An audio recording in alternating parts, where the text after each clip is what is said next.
Hello and welcome to Daddy Issues, the podcast where we talk about father and son relationships in popular culture. Today we're talking about Road to Perdition, and here to discuss it with me is the OG, original gangster, David Bryan.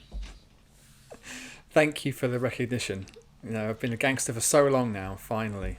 I've always said that about you. Always. He is the actual OG. Like, people are like, oh, who was it? You know, was there a real gangster culture before Mario Puzo wrote The Godfather and just ingested it into popular culture? Was it Al Capone? No. It was David Bryan. Always said it. This guy. Yeah. That's nice, Don. Thanks. How are you? Oh, Christ. Well, as I already told you, off pod. That's what we say in the biz. It's been a fucking shit day. It's been a shit day, man. But we're going to talk about gangster films. So We're going to make it better. Yeah. Oh, God. I tell you what, if I could have a Tommy gun, like Tom Hanks in Road to Perdition, and I would use it, there's none of this. You know how in America they're always like, oh, I have a gun for self-defense. Oh, I have a gun for hunting. And in the UK, we're all like, no, you have guns because you're psychopaths. Now I get it. Right? when I buy my Tommy gun, I'll be telling everyone, oh, it's for hunting. And they'll be like, what, hunting bootleggers? And I'll be like, you're goddamn fucking right. Goddamn right. Yeah. Prohibition for life. That's what made you the original gangster, was your Christian attitudes towards banning the consumption of alcohol. Absolutely. Out of the mean streets of Chertsey in Surrey.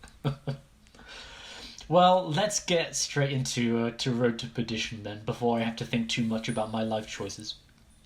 And this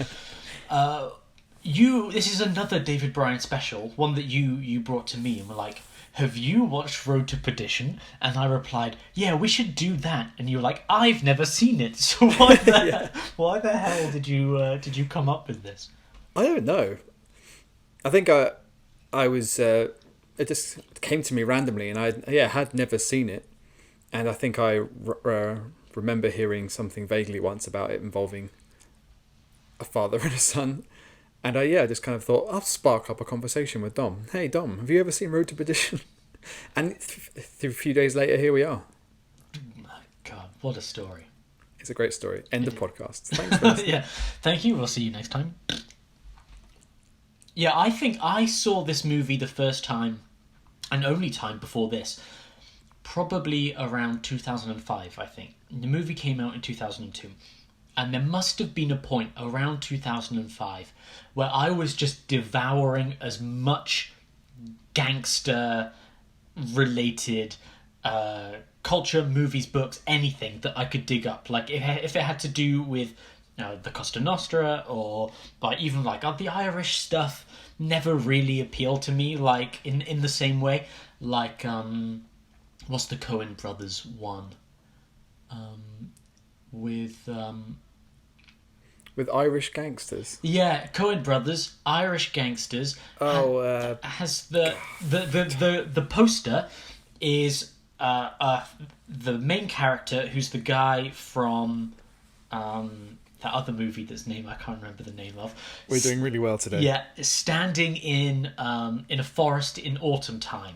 It's like Finnegan. It's not Finnegan. What is it? I don't want to say Finnegan because that's just an Irish name. That's a really generic Irish name. Yeah. So much so that was the name of our Irish lecturer at uni. It was. That's probably why I'm thinking about it. Oh, there was a blinking noise then. Sorry, that came from my device. I'll be sure to mute that from now on. Thank you very much. Gaffs and goofs. It begins with F, though. And you're not talking about Fargo, obviously. No. You're talking about Miller's Crossing? Miller's Crossing, that's right. Yeah. That famous Irish name beginning with F. Miller. Yes. Yeah. Maybe that's his first name. Miller's Crossing is another gangster movie that's good, but it never quite satisfied the gangster itch for me, mainly because they weren't Italian, I think. And, okay, so you're on a big Godfather kick and anything with Al Pacino in. Yeah, you know that kind of thing when you think about like all-time gangsters. You're like, it's the mafia, it's the Yakuza. These days, it's the cartel. No one's like, oh, the Irish. You know what I mean?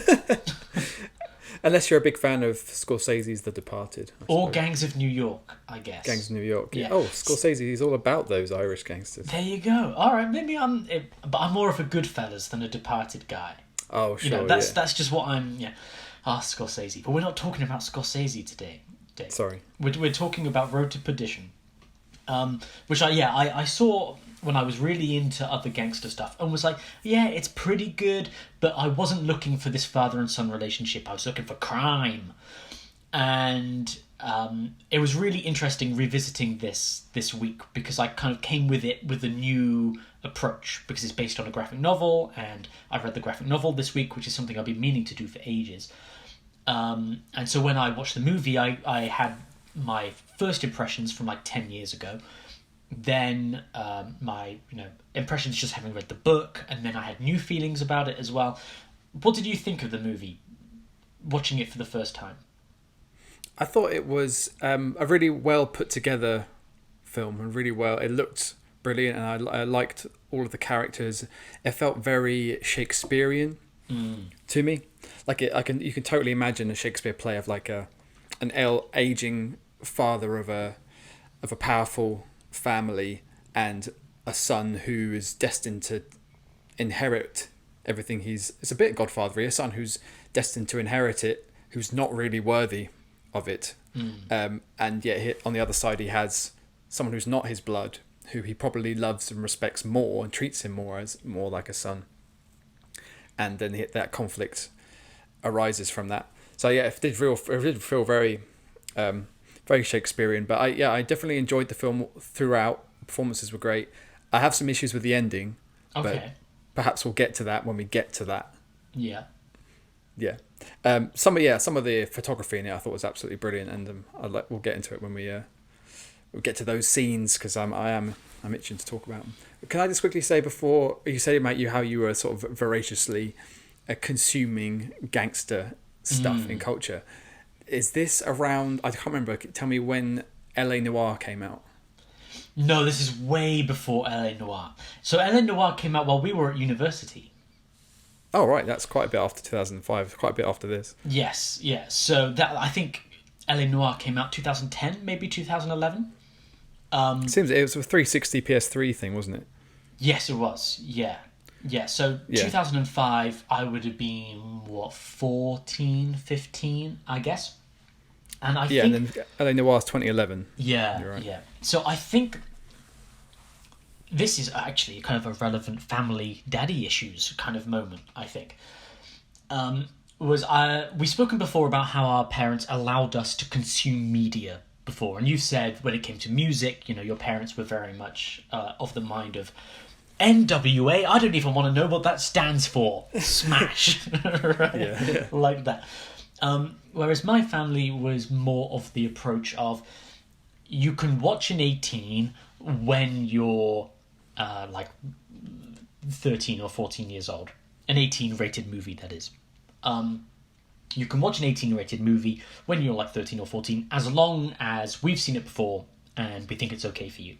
Right, like a kind of a fairly reasonable approach. And so we sat down. I remember sitting down with my mum and my stepdad for the first time and watching The Godfather in our house, which is like 3 houses ago now, for my family. But just being like overwhelmed and encapsulated in this world, and just being like, this is what the world is like. I don't want to see these other children's movies anymore. This is what it's all about. And everything about the gangster movie appealed to me in that moment. And it wasn't so much the glory of doing crime, because I've never been like a bad kid. I think the most I ever stole was, I'm going to get myself in real fucking trouble now, potentially. When I was about 9 or 10, my group of friends at primary school had this obsession with bike tires, like the tires of our bikes, right? And Okay. on the, what's it fucking called? The bit that you unscrew, the cap that you unscrew to pump gas into your bike Yeah, tire. the What dust are those? cap. Yeah. We became obsessed with the giant, like, 16-wheeler lorries. Now, they couldn't have been that big, but they seemed that big at the time. But the lorries that would deliver stuff to our local shop, right, the food store. Yeah. Because the huge lorries had to have really thick metal caps on their tires to stop the gas from getting out of these huge fucking chunky tires. And we became obsessed with the idea of we should steal these while the guy is in the shop so we could put them on our bikes, because then our bikes have these like gorgeous blue kind of tires on. And so the most crime I ever embarked on was like unscrewing these things from tires so I could put them on my bike, right? You did that shit? Oh yeah, hell yeah! In Timsbury, Somerset. You're bad. Anthony Stewart Head from Buffy the Vampire Slayer lived there. Johnny Depp at one point, pre-abuse, lived there. That was small village in Bath and you North had East me Somerset. at Anthony Head. What He was legend. he was great. He was there for our village fete. We had to do some litter picking, and then he gave us a signature. That was awesome. No way. Yeah, we must have actually discussed this at insanely some jealous. point before. I've never heard this story. Lies. But Making in this terms of crime, the most thing I ever did was when I was 9 years old. Right. And Sure. so when it was watching The Godfather, I wasn't like, oh yeah, I really wish that I could be a criminal. It was more of the brotherhood, having people that will have your back no matter what, being willing to fight for your family and knowing that your family is willing to fight for you, like a code of honor, the omerta, keeping your silence for your to protect your family despite the pressures that the world might put on top of you. Like this all kind of stuff like massively appealed to me. So then when I watch movies like Scarface, I'm like, oh yeah, Scarface is cool. And of course Al Pacino is still amazing. But Scarface doesn't appeal to me in the same way that The Godfather does, because it's just crime. And it's a great movie, there's no doubt, but I'm not interested in cocaine and blowing people up with a machine gun, right? Like, that's not the part of the gangster movie that appeals to me. And I think that's one thing that Road to Perdition actually does really nicely, is it only uses violence to showcase the effect of violence, right? There's a lot of violent things that happen, but it's very rare for us to actually witness it. And I think that's a deliberate approach of Sam Mendes, the famed Sam Mendes, who directed Road to Perdition, who just really nailed this different approach to a gangster movie, I think. I don't know what your thoughts were of Sam Mendes' work on this. I think you're right. This felt like a different kind of approach to the gangster movie, because it felt like there was no glory in this lifestyle at all. In this life, like nobody at all seems to be enjoying their life, who's embroiled in this, and they constantly talk about, Paul Newman's character especially talks about how they made their choice, and they're not getting into heaven. This is the life they chose. This is it. And even though Daniel Craig's character, who's the son, who's bound to inherit this family, he's obviously a dickhead, but he doesn't seem too super excited about his future. He calls himself the future of the family and the business, but it's just a play. It seems like just a play for power and ego. No one in this film, like I said, feels like they are happy. Yes, to be honest. yeah. I think that's really true. The only people I would say are happy in this are the wife, who is played by Jennifer Jason Leigh. I think, yeah. She's happy, and the two children are happy, Michael and Peter, at the beginning, at the very beginning of.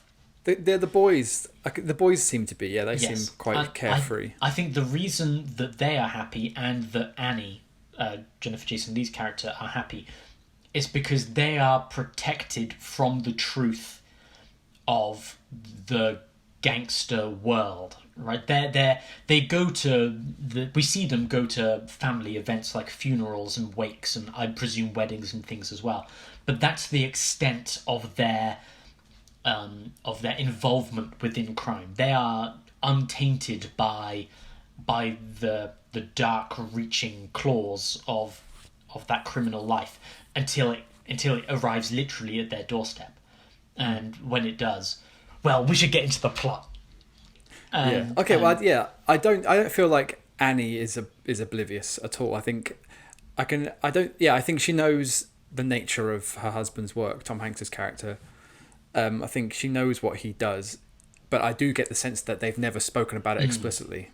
Yes, it's out of sight, out of mind kind of thing. It is feeling. out of sight, and she knows, and Mike explains, Tom Hanks' character explains that they had nothing, and Mr. Rooney, the Paul Newman's character, sort of looked after them, brought them in, and it feels like Annie is aware that in payment of this, her husband has to do whatever it is that Mr. Rooney asked him to do, and it's no one is under any illusions about who Mr. Rooney is or what Mr. Rooney is. So if you work for him and you're an adult, you probably know what that person is doing for a living. But it seems like the community is quite held together by it.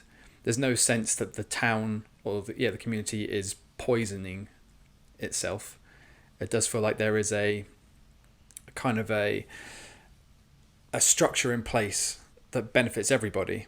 Not that it really goes into details, but I just got that sense of it. And it's only at that wake near the beginning of the movie where one of Mr. Rooney's guys has been killed, and his brother stands up to say something at the wake, and he begins to maybe elucidate the nature of this family and this business, and he gets silenced quickly. That anyone shows any kind of dissent. Yeah. Yeah, the famed character actor Syrian Hinds. Amazing. Do you mean Kieran actor. Hines? Yeah. He's awesome in everything. He's great. He's brilliant in Rome. That's the main thing I think about when I think of Kieran Hines. Yeah. And then, he's just fantastic as Steppenwolf in Justice League. I knew you were going to bring up Steppenwolf. He doesn't even really need to be there. I think he just was just a voice, really. He walked in, he read some lines, and he left. That's got to be it, right? Because he is an incredible actor, genuinely incredible. And I say that with no sarcasm or anything. Like, one of my all-time great character actors. Yeah, I feel like he's a guy that every time I see him in something, I go, "Oh, brilliant!" Because he's in this, and he will always do a good job. And I'm a bit annoyed I can't think of anything else that he's done. But yeah, at least in Rome. Yeah, that was one of the first. That's the thing, right? For me, this movie has an absolutely ridiculous cast.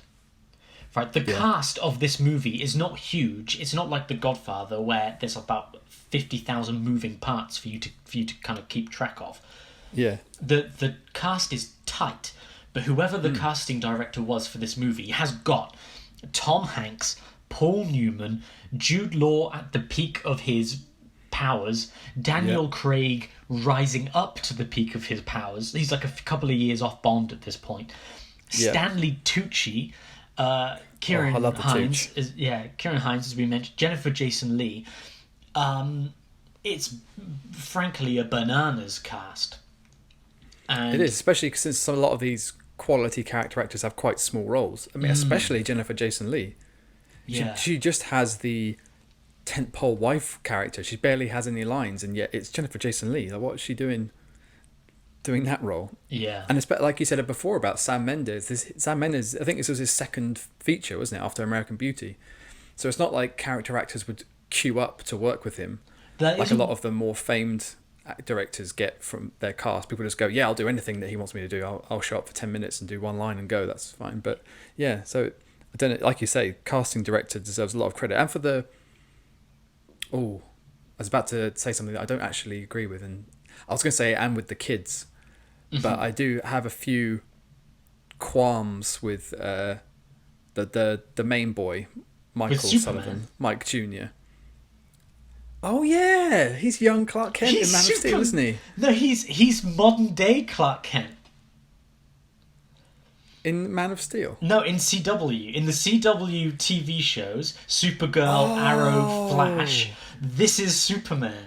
Yeah, that's right. I've not watched it, but I've only got when they announced who was cast. I remember seeing that. Yeah, he is Superman. And that's, oh wow, he's all grown up. I know, it's crazy. But that was one thing, because I didn't realise until his name came up, and I was like, I know that guy. And I thought, who is he? Who do I know him from? And I'm like, oh, he's the best Superman for a long time, actually. Is he really? And that was one thing that is because they write his Superman character correctly, right? Like, Henry Cavill is a great Superman, as we've discussed before. Henry Cavill is great, but he's written poorly. And the Tyler, I don't know how to pronounce his surname. Hoechlin? Yeah, I'm going to say Tyler Hoechlin. His Superman on the CW is written well. So he's got, like, stuff that he can, I say written well. He's written well for what he's in. So, like, he does a good performance, and he's good. He's really good in the role. There was one thing I kept kind of keeping my eye out for in this movie is, are there moments in this movie where I can see a young Clark Kent? Okay. And that there's one moment in particular that I was like, that's Clark Kent. But we can get onto that a little bit later on. But yeah, sure. Okay. Amazing cast. Just in general. So should we start going through the story? Yeah, sure. Okay. I'm ready to go. Yeah. So the basic plot of the movie is we have Tom Hanks as Michael Sullivan Sr., and Superman as Michael Sullivan Jr., father and son. Tom Hanks. I'll just call them Tom Hanks and Superman from now on, just to keep it clear. Okay, that won't confuse me at all. Yes. That's fine. Yeah. Tom Hanks is married to Jennifer Jason Leigh and has 2 children. His children are Superman and Peter. You can really... Peter is the boy one from Lemony Snicket's Series of Unfortunate Events. God, the movie version with Jim Carrey and Jude Law again. Ooh, connections. Ooh, spooky. Yeah. And Tom Hanks, as we've mentioned before, is like a mob enforcer, I guess. He's the go-to guy for Paul Newman's John Rooney. And John Rooney, Paul Newman, is this gangster who really controls the town. He controls the whole, the comings and goings, and all business kind of flows through him.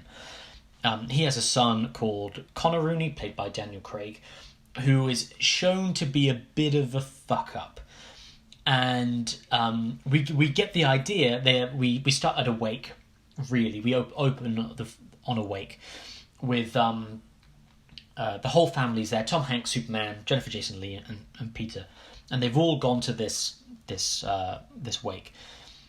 And Superman is shown to be in a really strong family relationship with Paul Newman, and we get to see this family structure unravel, where you have father and son. We have a father and son connection between Tom Hanks and Superman and Peter, and then the relationship between Paul Newman and Tom Hanks, and then Daniel Craig as well. There's a number of father and son triangles that are built in this movie, which is really interesting. We have the 2 children of Tom Hanks, and then the 2 children of Paul Newman as well. Like, how did you feel those relationships showed themselves at the beginning of the film? It's comparatively or individually? Oh, well, let's do both. We've got time. Yeah, I mean, when we first see Tom Hanks is when when Michael comes up to goes up to his bedroom to say dinner's ready or whatever, and we get a sense immediately get a sense of kind of a stoic sort of father figure. He doesn't really say anything to his son beyond like, thanks for telling me dinner's ready and I'll be down in a second. And they sit at the dinner table and they say grace and they eat fairly quietly, and then when they're on the way to the wake, Tom Hanks gives Michael a little a glare and says, I don't want to see you any, because they play dice and he's like, this is a wake, so don't let me see them dice. So just but merely by the lack of any kind of affection or a hug. I know this is set in 1931, so maybe times are different, and fathers were meant to be firm figures to their sons and not particularly affectionate. But then, like you say, when they arrive at the wake, Paul Newman's character is very welcoming and affectionate to Tom Hanks's kids, to his boys. He gives them both a big hug, and he pretends to forget which one's which, and they laugh, and then they sort of go off to play a game together. To play dice. To play dice, exactly, which Tom Hanks told him not to. Yeah. But you can tell that when Paul Newman says, "I've got some business to attend to with these two boys," Tom Hanks kind of does like he does like a raise of almost like a comical roll of the eyes, like, oh. Yeah, and because I didn't know anything about the story, I thought that this was a father-grandfather relationship, and because Paul Newman embraces those boys as if he is their grandfather, and they go off and have fun and joke and gamble and seem really tight and like a family. The whole event feels very familial. Like every guest there is probably just a part of the business, but in that kind of mob way. Like I can remember seeing in The Godfather, if you work for the business, you're considered part of the family, and that's just how you'll be treated. Whereas, I think during the wake, or before the wake itself, you don't see Daniel Craig and his father Paul Newman's character interact at all. But our introduction to Daniel Craig's character is Michael going upstairs to John Rooney's office, and Connor Rooney's just lying out on the couch smoking, and basically just dismisses Michael, like, leave me alone, I'm busy, when he's just lying there having a cigarette. So although we don't see Daniel Craig's character doing anything particularly nefarious, we immediately get the sense that he's detached from the family. He's not mingling. He's nowhere near the family, nowhere near his dad. And he's kind of rude to kids. So that gives us another sort of immediate sign that this is not going to be someone that we're going to grow attached to in a meaningful way. Yeah, and we get a moment as well at the wake where Tom Hanks sits down with Paul Newman, and they begin to play the piano together as well. Yeah, and they have one hand each. They're playing in sync, and we can see that this is a bond between these two, where clearly this isn't the first time they've sat down to play this song together. Yeah, and Daniel Craig, Paul Newman's actual son, is watching on with a smile on his face. But as you said an before, almost uncomfortable. It's an uncomfortable smile.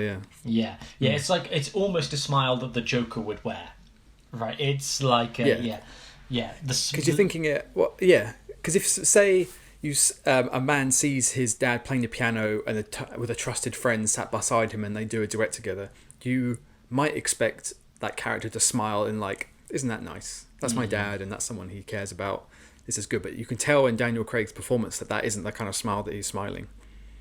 And we even have the opportunity for the film to show us that this isn't a normal, comfortable smile when Peter, Tom Hanks' youngest son, sort of tugs at his trousers or his shirt and says, "Why are you always smiling?" And then he sort of leans down really close to him and goes, "Because it's all so fucking hysterical," and just walks off again, giving us plenty of clues as to what this character's arc is probably going to be, or lack of arc. But yes, it's a really important moment that establishes for us as the audience the real father and son is Tom Hanks and Paul Newman. There may be a biological bond with Daniel Craig, but that's not what Tom Hanks believes, and it's not what Paul Newman believes either. And it creates that kind of power dynamic that you were mentioning earlier on, where although Daniel Craig is set to inherit the family business, I would not be at all surprised if things had continued as they were, if Daniel Craig would have been eventually overlooked. And Paul Newman had gone, I have to hand the business to the person who I know, who I trust. And it's very clear at the beginning of the movie that Paul Newman trusts Tom Hanks. And we get the bit of the wake where Julius Caesar from Rome goes up. That's who he plays. Yes. Julius Caesar, I couldn't remember. And that's why he's so important in your memory of Rome, because he's fucking Julius Caesar. Julius Caesar. Yes.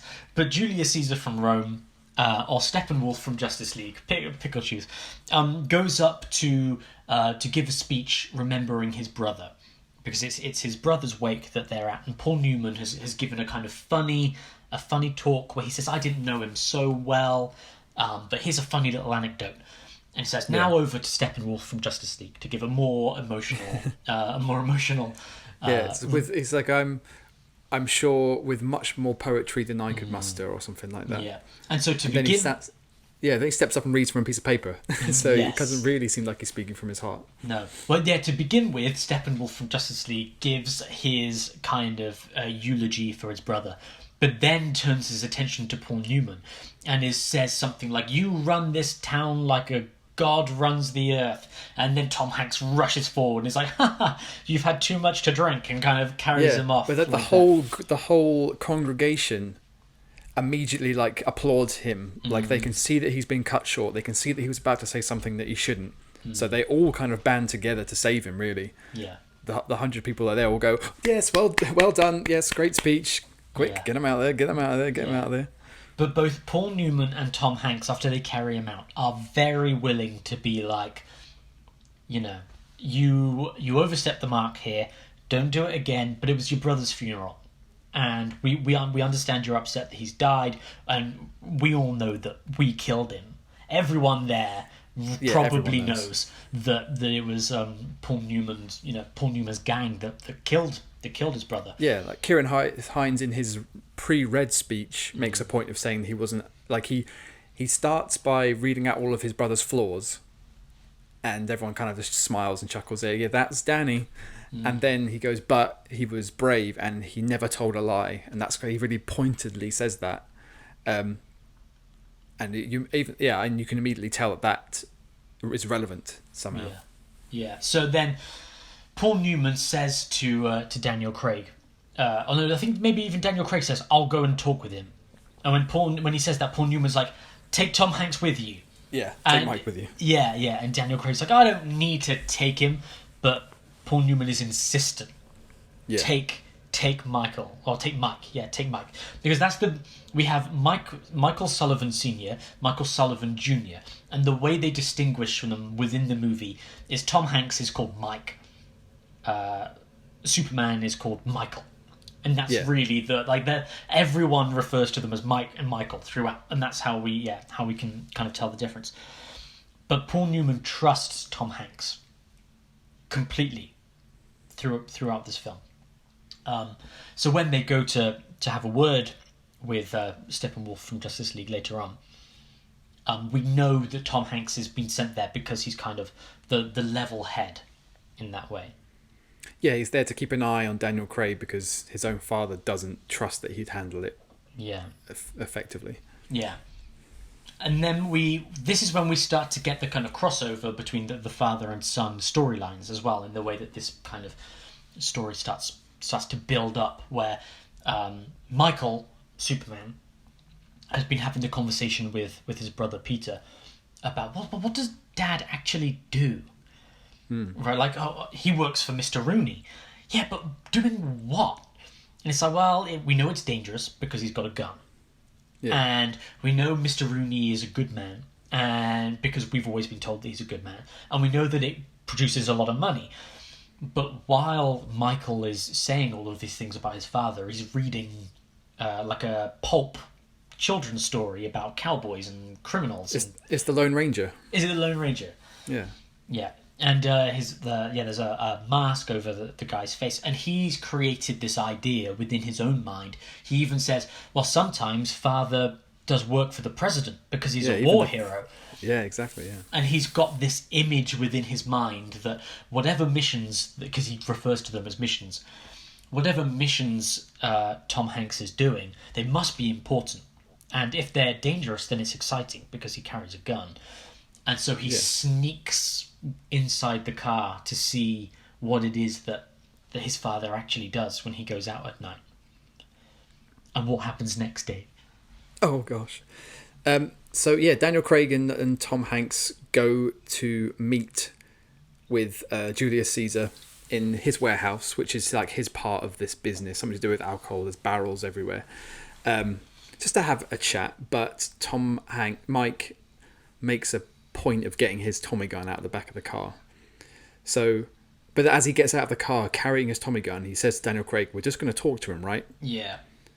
So you get a sense that, yeah, Tom Hanks is there to be the sensible one, but he's either there, he needs to be intimidating in some way, or maybe he's not expecting this to go the way it should. So what I really love about this scene is that once Tom Hanks and Daniel Craig enter the warehouse, we follow Michael as he creeps out of the car. He creeps out of his hiding place underneath the bench in the back seat, and he gets in the front seat, and he watches them go in, and there's a second's deliberation of him going, should I go in or should I stay? And he sort of thinks about it, and he can't help but he has to go. So he gets out of the car in the driving rain, finds a little spot where he can peek through the wall and watches what's going on, and the entire sequence is shot from his point of view through a little, like, almost like a mouse hole in the bottom of the wall where he's lying in the rain. And from his perspective, we have an opening into the warehouse, and then his dad, Tom Hanks, ends up standing directly in front of that hole. So he's basically looking through his dad's legs and almost watching it from what would be Mike's point of view as well. The whole conversation goes that way with Connor kind of just reiterating to Finn, Julius Caesar, like, we understand it was your brother's wake, things were said, let's just keep it all civil, keep it in the family, everything will be fine. And Finn seems to be like, yeah, you're right, okay. And just when Daniel Craig seems like he's done a good job of ironing over these creases, as he's about to leave, he goes there's some glib comment about his Finn's brother Danny, who's just died, like, and it would help if your brother wasn't such a fucking liar or something like that. And that's when Finn was like, my brother never told a lie, and he's gone and double checked, because you get the feeling that you get the information that Danny is thought to have stolen money from the family, or at least money went missing and he got the blame for it. And Finn, his brother, explains that it couldn't have been him. I've double checked, all the numbers add up, it wasn't him. And this conversation seems to be just going back and forth, and Daniel Craig just turns, pops him in the head, shoots him straight through the temple in a really great, because you're watching all this from Michael's point of view, you're watching it all go back and forth. It feels very theatrical, like you're watching a stage play. And then right as Daniel Craig shoots his gun, we go to this amazing, like, slow-mo shot, which looks really high-tech for the time. And it makes me think of the kind of things that Sam Mendes went on to do with, like, 1917, like really visceral action. And, of course, a very short gunfight ensues where Finn's guys go to retaliate, but obviously Tom Hanks is there with his Tommy gun, just mows them down. So in the space of 4 seconds, say, Michael has witnessed his quote-unquote Uncle Connor, which is what Daniel Craig's character asked him to call him, his Uncle Connor murder a man, execute a man, and then his dad mow down a couple of guys. And he's there, he stays in the moment long enough for at least to hear his dad say, Jesus Christ, Connor, what the hell was that? Like, Tom Hanks didn't want that to happen, was expecting that to happen. He's perturbed, but then they both notice someone is watching through the wall. Michael panics, goes to try to run away, and runs up to a gate that he can't get through. And Tom Hanks gives chase, and there's a great moment where it's dark, it's raining. He acts this so well, you can tell exactly what he's thinking. And there's another moment later on where you can tell exactly what he's thinking just by his silent acting. He says, no, he doesn't say anything. Sorry, you can tell he goes, "Oh, it's just a kid," initially. And then 1 second later, that expression changes to, "Oh shit, I know who that is." And then he says Michael and asks him if he's hurt and etc. But I loved that bit of Tom Hanksism where he wears it so well on his face, especially in a role that I can't remember ever seeing him play a morally dubious character before. He always plays like an everyman and someone you're supposed to root for. And I think the fact that they cast Tom Hanks in this, I think, is actually very clever in taking the audience back and forth on the central question of the movie, which is said right at the very beginning in voiceover from Michael. The very opening shot is Michael telling the story of what's about to happen in the movie. What does he say? He says, there are many stories about Michael Sullivan. Some say he was a decent man. Some say there was no good in him at all. And blah, blah, blah, blah. This is our story. So I think the central question of this is Michael Sullivan good or is he bad in light of everything that he does? And casting Tom Hanks in that role is brilliant because we're not used to seeing him murder people. We're not used to see him, be a killer. And yet because it's him, we have a kind of swayed opinion about what his true morality might be because we know it's Tom Hanks. We would never believe that he was truly evil. And I think that's entirely intentional. Yeah, I think this is the first moment to really bring up the graphic novel as well. Is in the comparison of how the movie and the graphic novel show Michael Sullivan as a character. And in the graphic novel, he's referred to, like, his gangster nickname is the Angel of Death. And the reason that in the book, again, the character's called John Looney, not John Rooney, because John Looney is based on a real gangster who was betrayed by one of his enforcers, who wasn't called Michael Sullivan. But John Looney has this character called the Angel of Death, this enforcer, Michael Sullivan, that he sends around. And when Michael Sullivan shows up, it's kind of like John Wick, right? Where he shows up and everyone's like, oh my god, hi Mike, like that. And they're all kind of on their guard because they know this guy's a fucking killer. And the graphic Baba novel... Yaga. Yeah, yeah, exactly. The graphic novel does a big difference in the way that it portrays Michael Sullivan, in that it shows you the violence in the book. A large amount of the book is dedicated to the violence that Mike Sullivan, the Angel of Death, as they call him in the book, enacts on others. Where he's like massively outnumbered and he'll take a gun off somebody and then just wipe out the entire room. Like he's a killer and a man to be feared. Whereas in contrast with the casting of Tom Hanks, like you're saying, it works for this movie version in a way because the movie doesn't want us to think of Mike Sullivan the way that it wants the book does. The book wants us to see everything that he's capable of, which really does heighten this question of his morality. Whereas the morality of Mike Sullivan within the movie is, yeah, he's a killer, but is he all bad? And the fact that he's played by Tom Hanks goes a long way to lead us to trust him, because he's not... You could say a lot of things about Tom Hanks. Incredible actor, yes, fine. But the two things he's known for is being an incredible actor and the world's loveliest guy, kind of at the same time, right? It's like Dave Grohl again. Like Dave Grohl, he's the world's greatest rock star, and at the same time the world's nicest rock star. And you couldn't put Dave Grohl in like a role that requires him to be doing drugs or violent or something, because you're like, oh, it's Dave Grohl, he's lovely. And that is part of my problem with the casting, is that I never really feel that Tom Hanks is a threat to anybody when he's in the room, which is a contrast to the book, right? And because in the book, this Angel of Death walks into the room and everybody has like a tingle go down their spine. They suddenly sit to attention. You can imagine the hairs standing on their arms as they're like, I have to be really careful with what I say here, because this guy is like this guy's John Wick, and if I say the wrong thing, he's going to murder me with a pencil.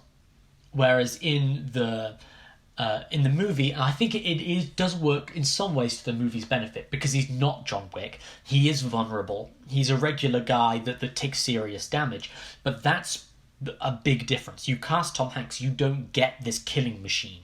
You get Tom Hanks delivering an incredible performance, doing some cool gangster action stuff, but you're never thinking, oh, he's going to whip out, he's going to dual wield some pistols in a minute and, blow Al Capone away, or anything like that.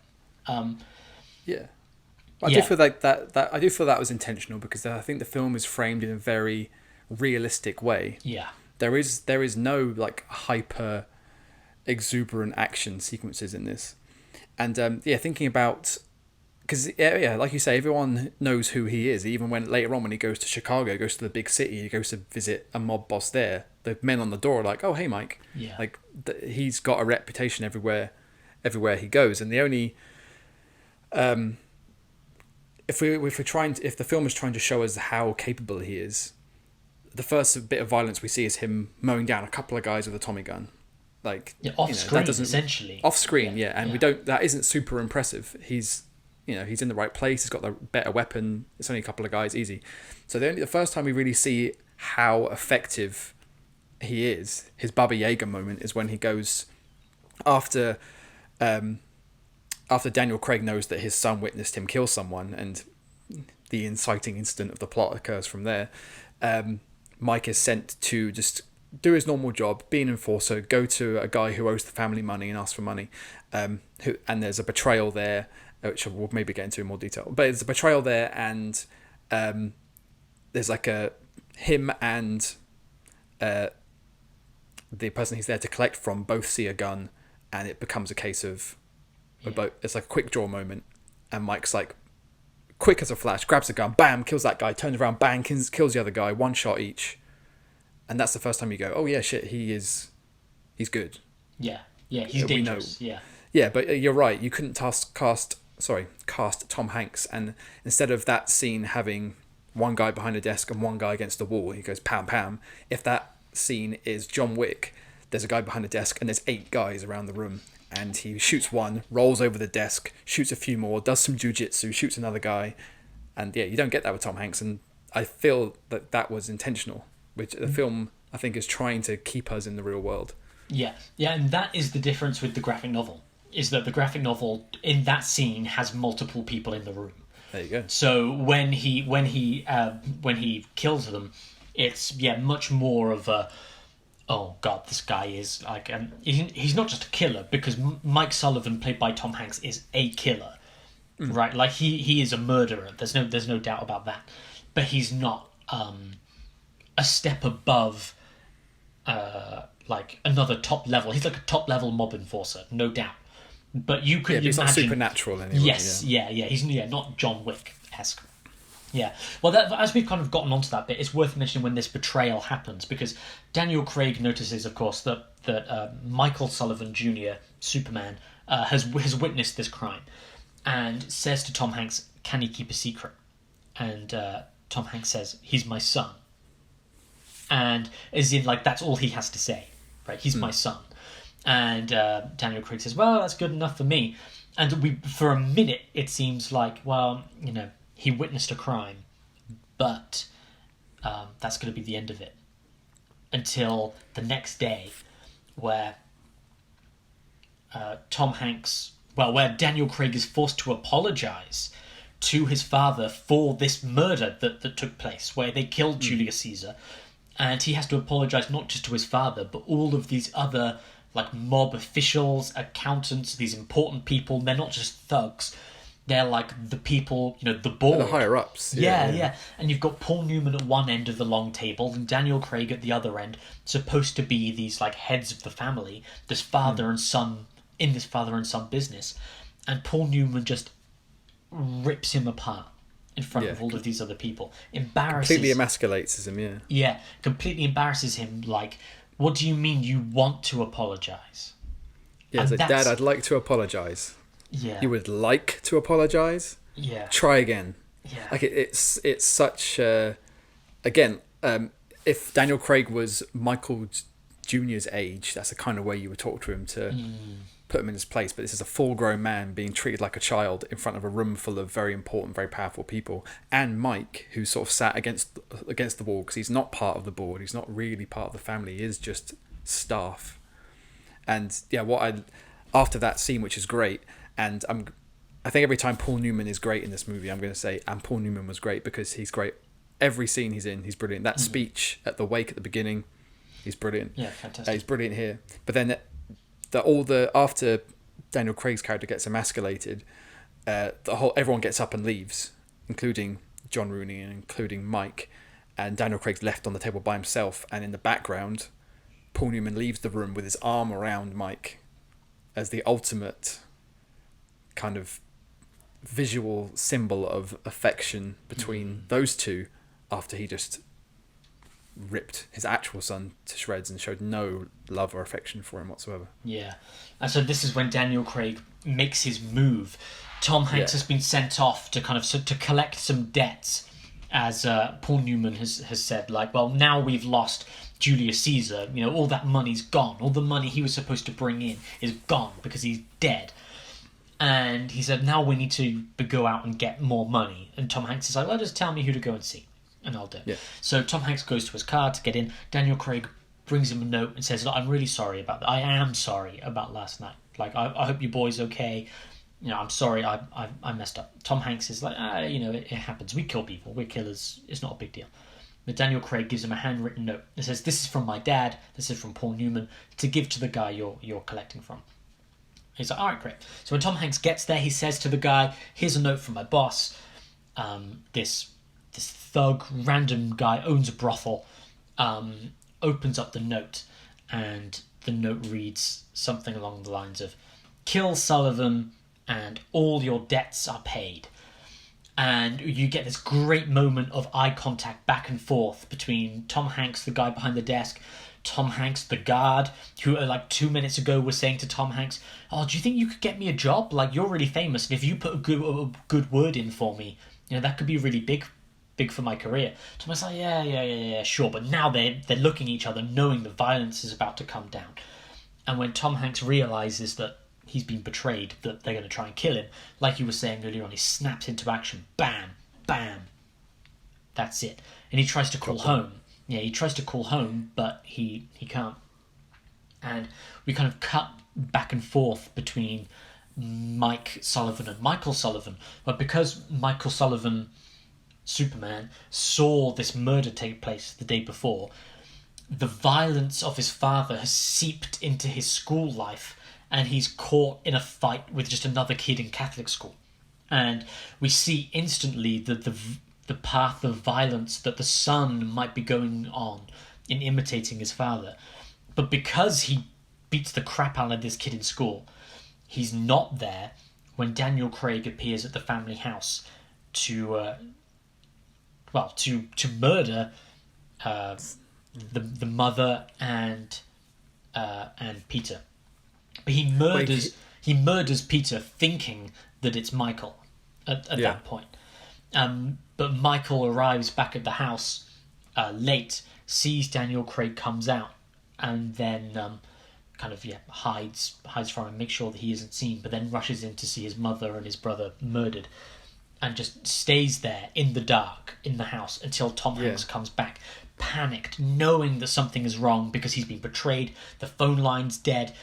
He rushes back and then just sees his son sat there, and the camera stays on Michael sat at the table as Tom Hanks runs up the stairs, and we hear probably his only emotional cry throughout the whole movie. You just get this guttural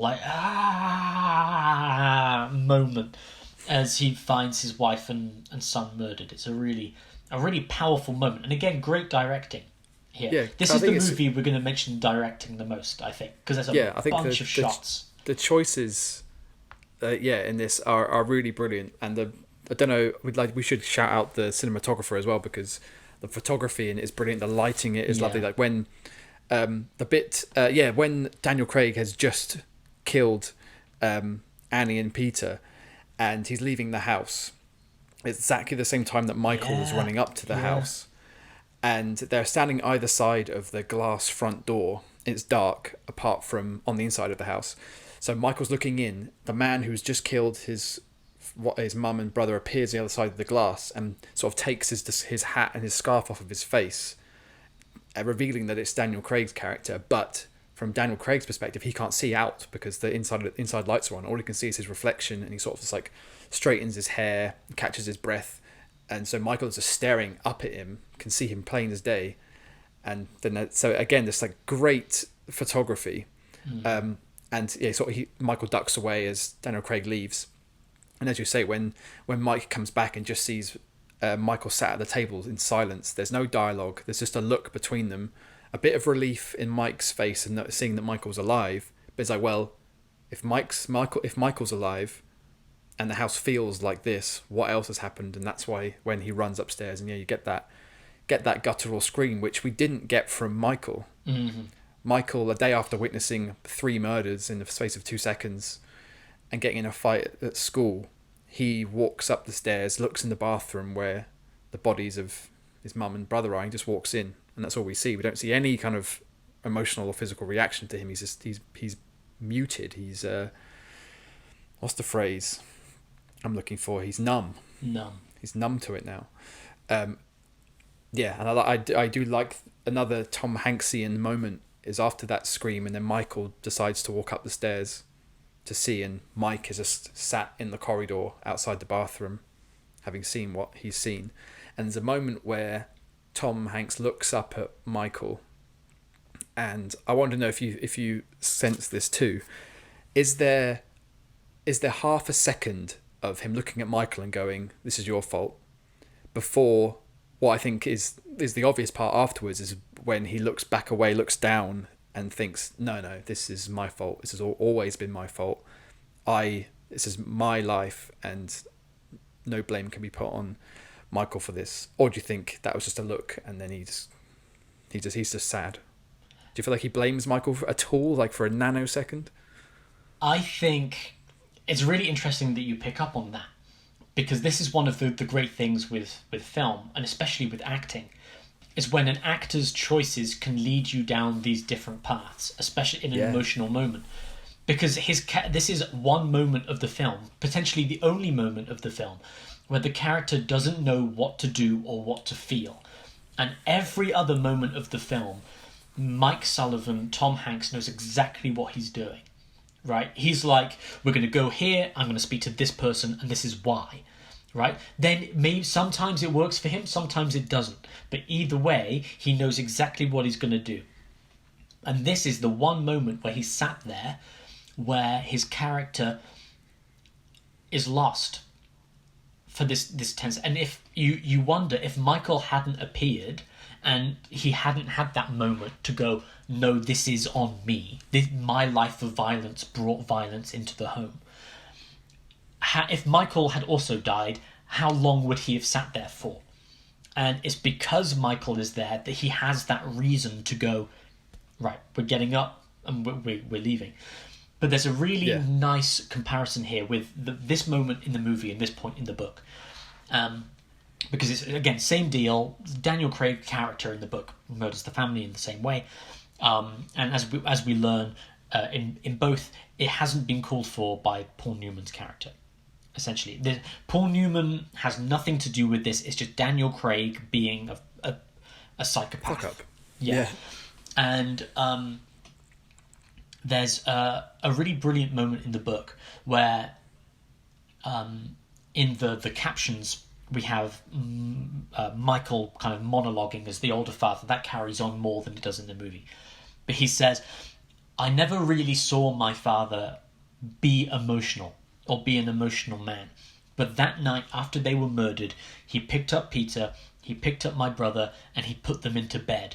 And it's this really beautiful moment where the father carries his wife and his child, tucks them into bed at night, says, kiss your mother goodnight, and kiss your brother goodnight. And then they leave the house, and you get the same line in both, where Tom Hanks takes his son outside and says, this is not our home anymore. It's an empty building, and like everything in it is empty for us. We are not coming back here. This is nothing to us anymore. And then they get in the car and they leave, and that's it. There is no going home, right? There is no going back again. It's an empty building with nothing but the past. And from here on out, we're only going forward on the road to perdition. Oh, well done.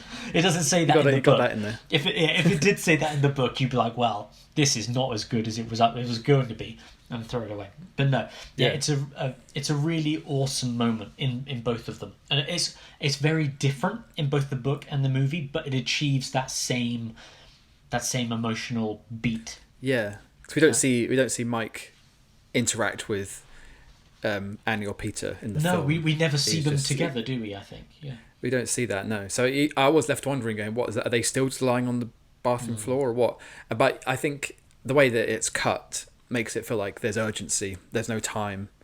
And I think Mike says in like the next scene, as soon as they figure out we're alive, they're going to come after us. So in that moment, he's probably just like, right, we need to get shit moving. Yeah. But I love. I love another. All the Paul Newman bits are probably my favourite bits of this film, because that, I don't know if it intercuts, but from the bit of the house we next see, John Rooney and his son Connor, Paul Newman and Daniel Craig, and Paul Newman's just found out what Daniel Craig's done, and he's like almost stomping towards him in their house, and Daniel Craig is just being like, I had to. He was gonna talk, and Daniel Craig is probably a better actor than he's given credit for, because with a lot of actors, as soon as you go into a big franchise like James Bond, no one takes you properly seriously anymore unless you can somehow interject all of your franchise movies with really good dramatic performances. But I think he is a much better actor than perhaps perhaps he gets credit for. But he looks like a 12-year-old boy trying to explain to his dad what he crumples. In the previous scene, he was a psychopathic murderer who was like the biggest threat on the face of the earth, almost. And then the next scene, he's there with his father, an elderly man, an actor who died like 2 years after they made this movie.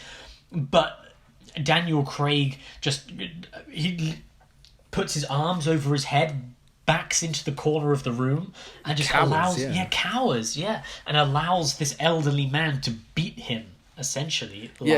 I love that bit. He's just like, Paul Newman's like, I curse the fucking day you were born. I curse it. And he's like whacking him with every beat. And yeah, Daniel Craig he's not getting physically hurt, but he's cowering, he's getting hit, and he's emotional. Like, he looks like a little boy crying. But it's very telling at the end of that moment where Paul Newman hugs him. He lets out his frustration and his anger, but at the end of the day, it's still his son, and that in itself to me was like this isn't good. This is if this is a loyalty contest between how Rooney feels about his son and how he feels about his sort of surrogate son, Mike, he's gonna side with blood family all the way.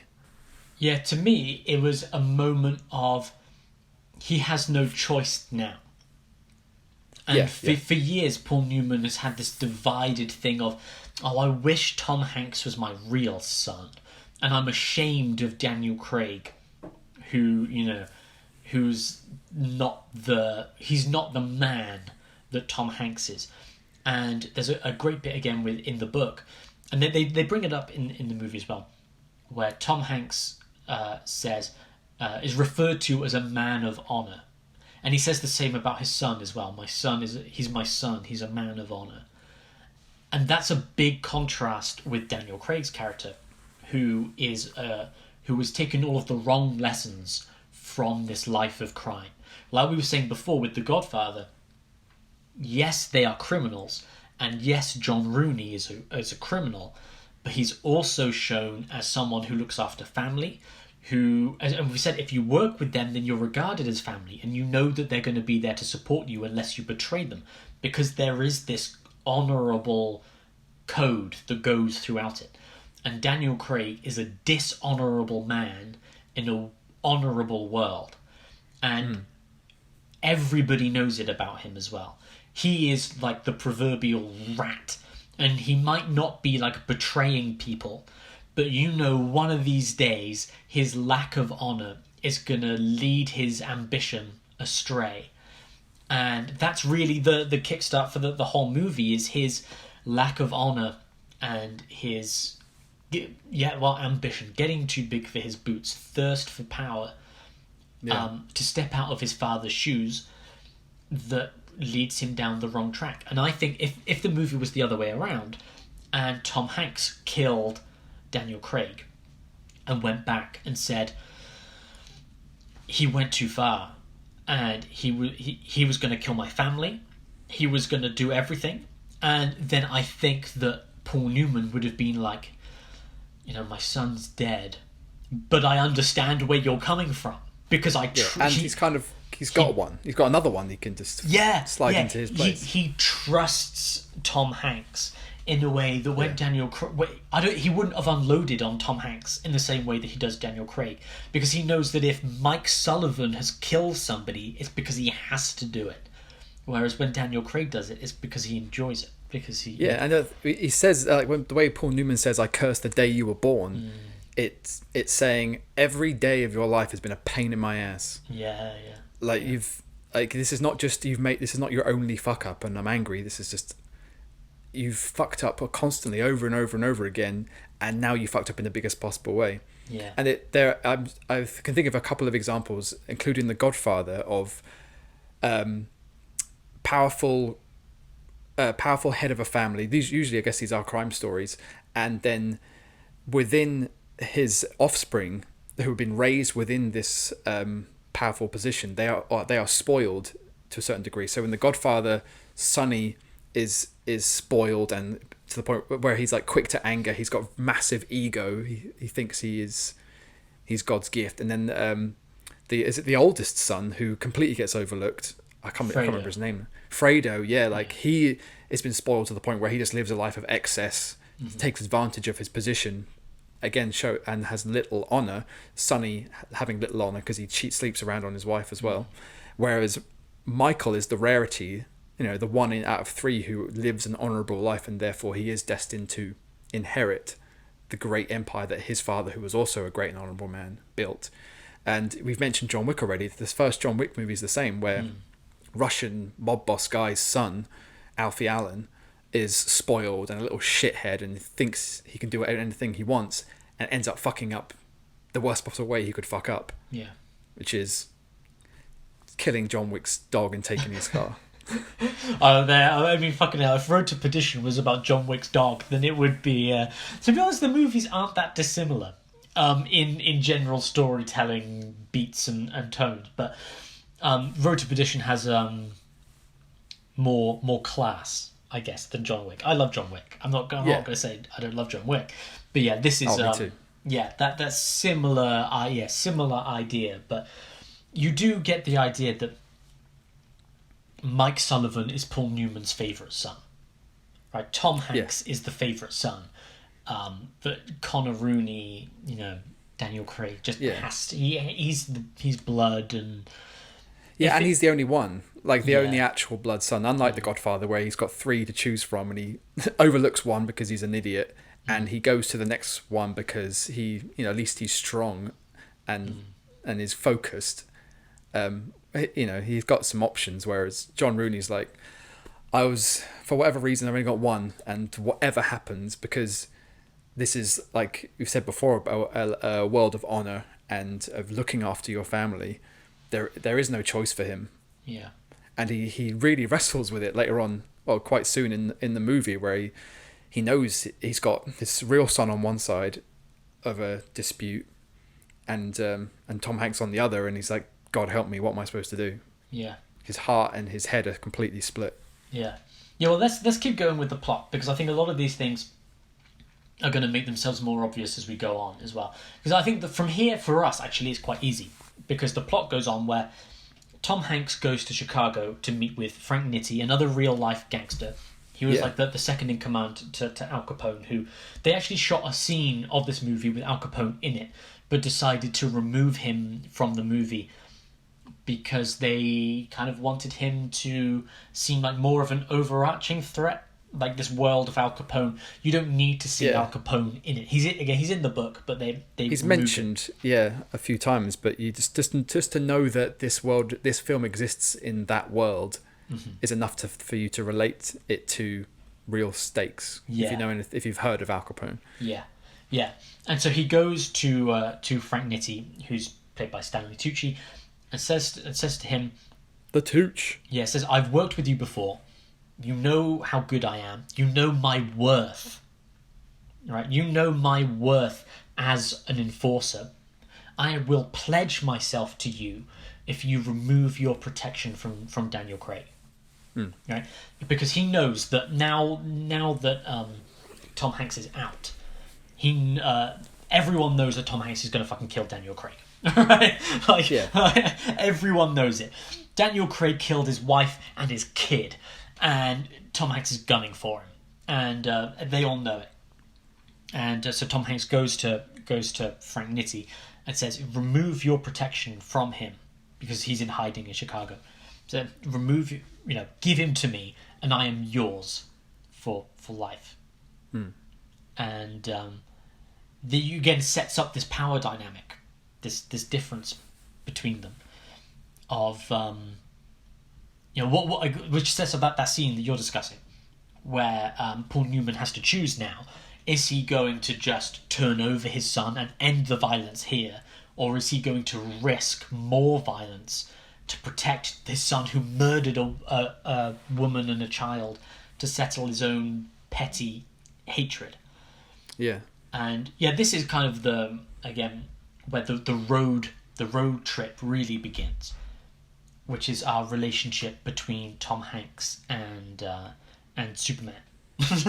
between Mike and Michael Sullivan, with the two of them on the car, on the run from the mob. Father and son who have lost everything.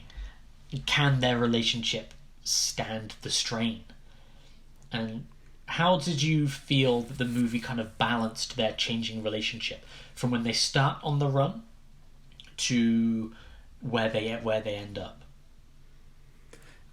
It has. It reminded me a little, probably just because we watched it recently. It reminded me a bit of the Act 2 montage in Real Steel, where we are. I think this film, not obviously. I think this film does it better, and it should. It feels. If we're talking about film, this feels more like a film. Real Steel is more like a movie, a popcorn thing. It's more about spectacle than it is about substance. But this film is, I think, very much about substance. And so, yeah, when Mike realizes that they're on their own, he knows that the only thing to do he can't do on his own. So as much as he doesn't want Michael to get into the world that he's in, he needs his help in order to I don't know what, get revenge, to end this, to reach perdition. So we have a similar kind of sort of montage sequence where Mike teaches Michael how to be his getaway driver, so that they can go around the banks where the Chicago families have got dirty money and nick all their money. To force their hand. Give me Daniel Craig or I'll keep robbing your banks. I'll just keep taking your money, yeah. So we have a sequence of very understated, very classy, very quiet bank robberies where Tom Hanks just walks in, speaks to the bank manager, goes, "I know that there's money here. Give me that money. I'm not taking anyone else's money. Be cool." And the mayor from Buffy. Fuck you, man! I wanted to say that. I knew it when I saw him. I knew you were going to bring it up. I put it down, mental back of my head. Mayor from Buffy, because Dave's going to want to talk about it.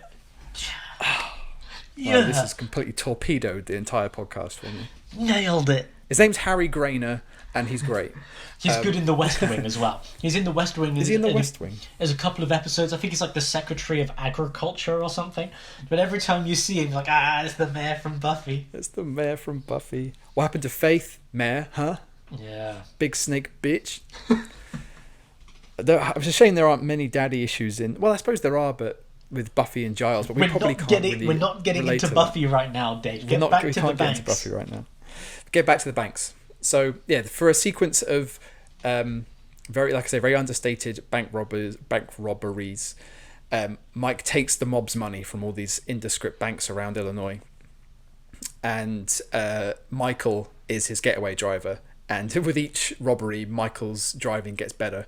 And I love the very first one, because Tom Hanks doesn't have to run out of these banks. Like, he's not threatening. He's not really going to hurt anybody. He's only asking for the money that the mob has deposited there, so no one in the bank is going to be like, "No, you can't possibly take this money."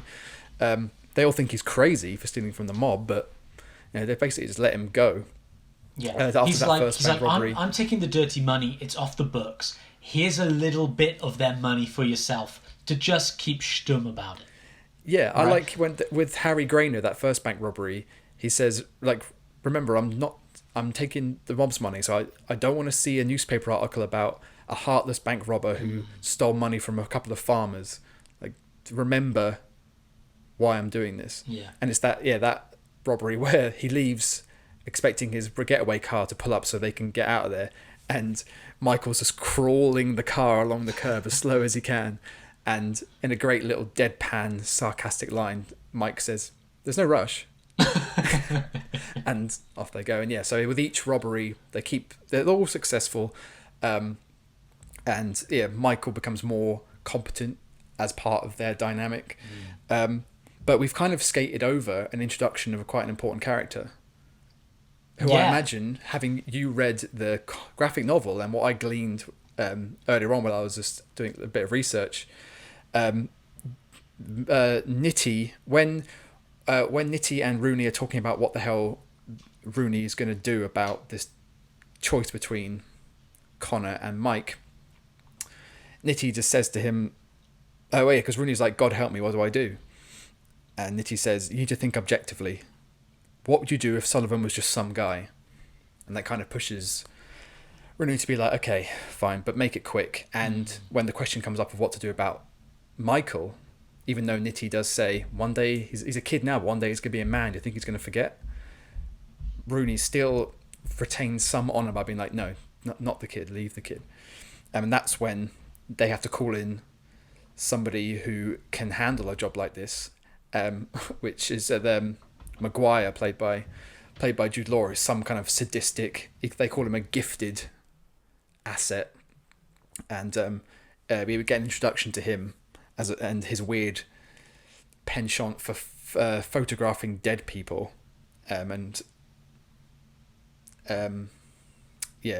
kind of just painting a real killer.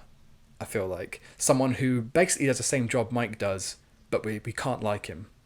So they have to come up with someone who is undeniably dastardly in comparison to Mike.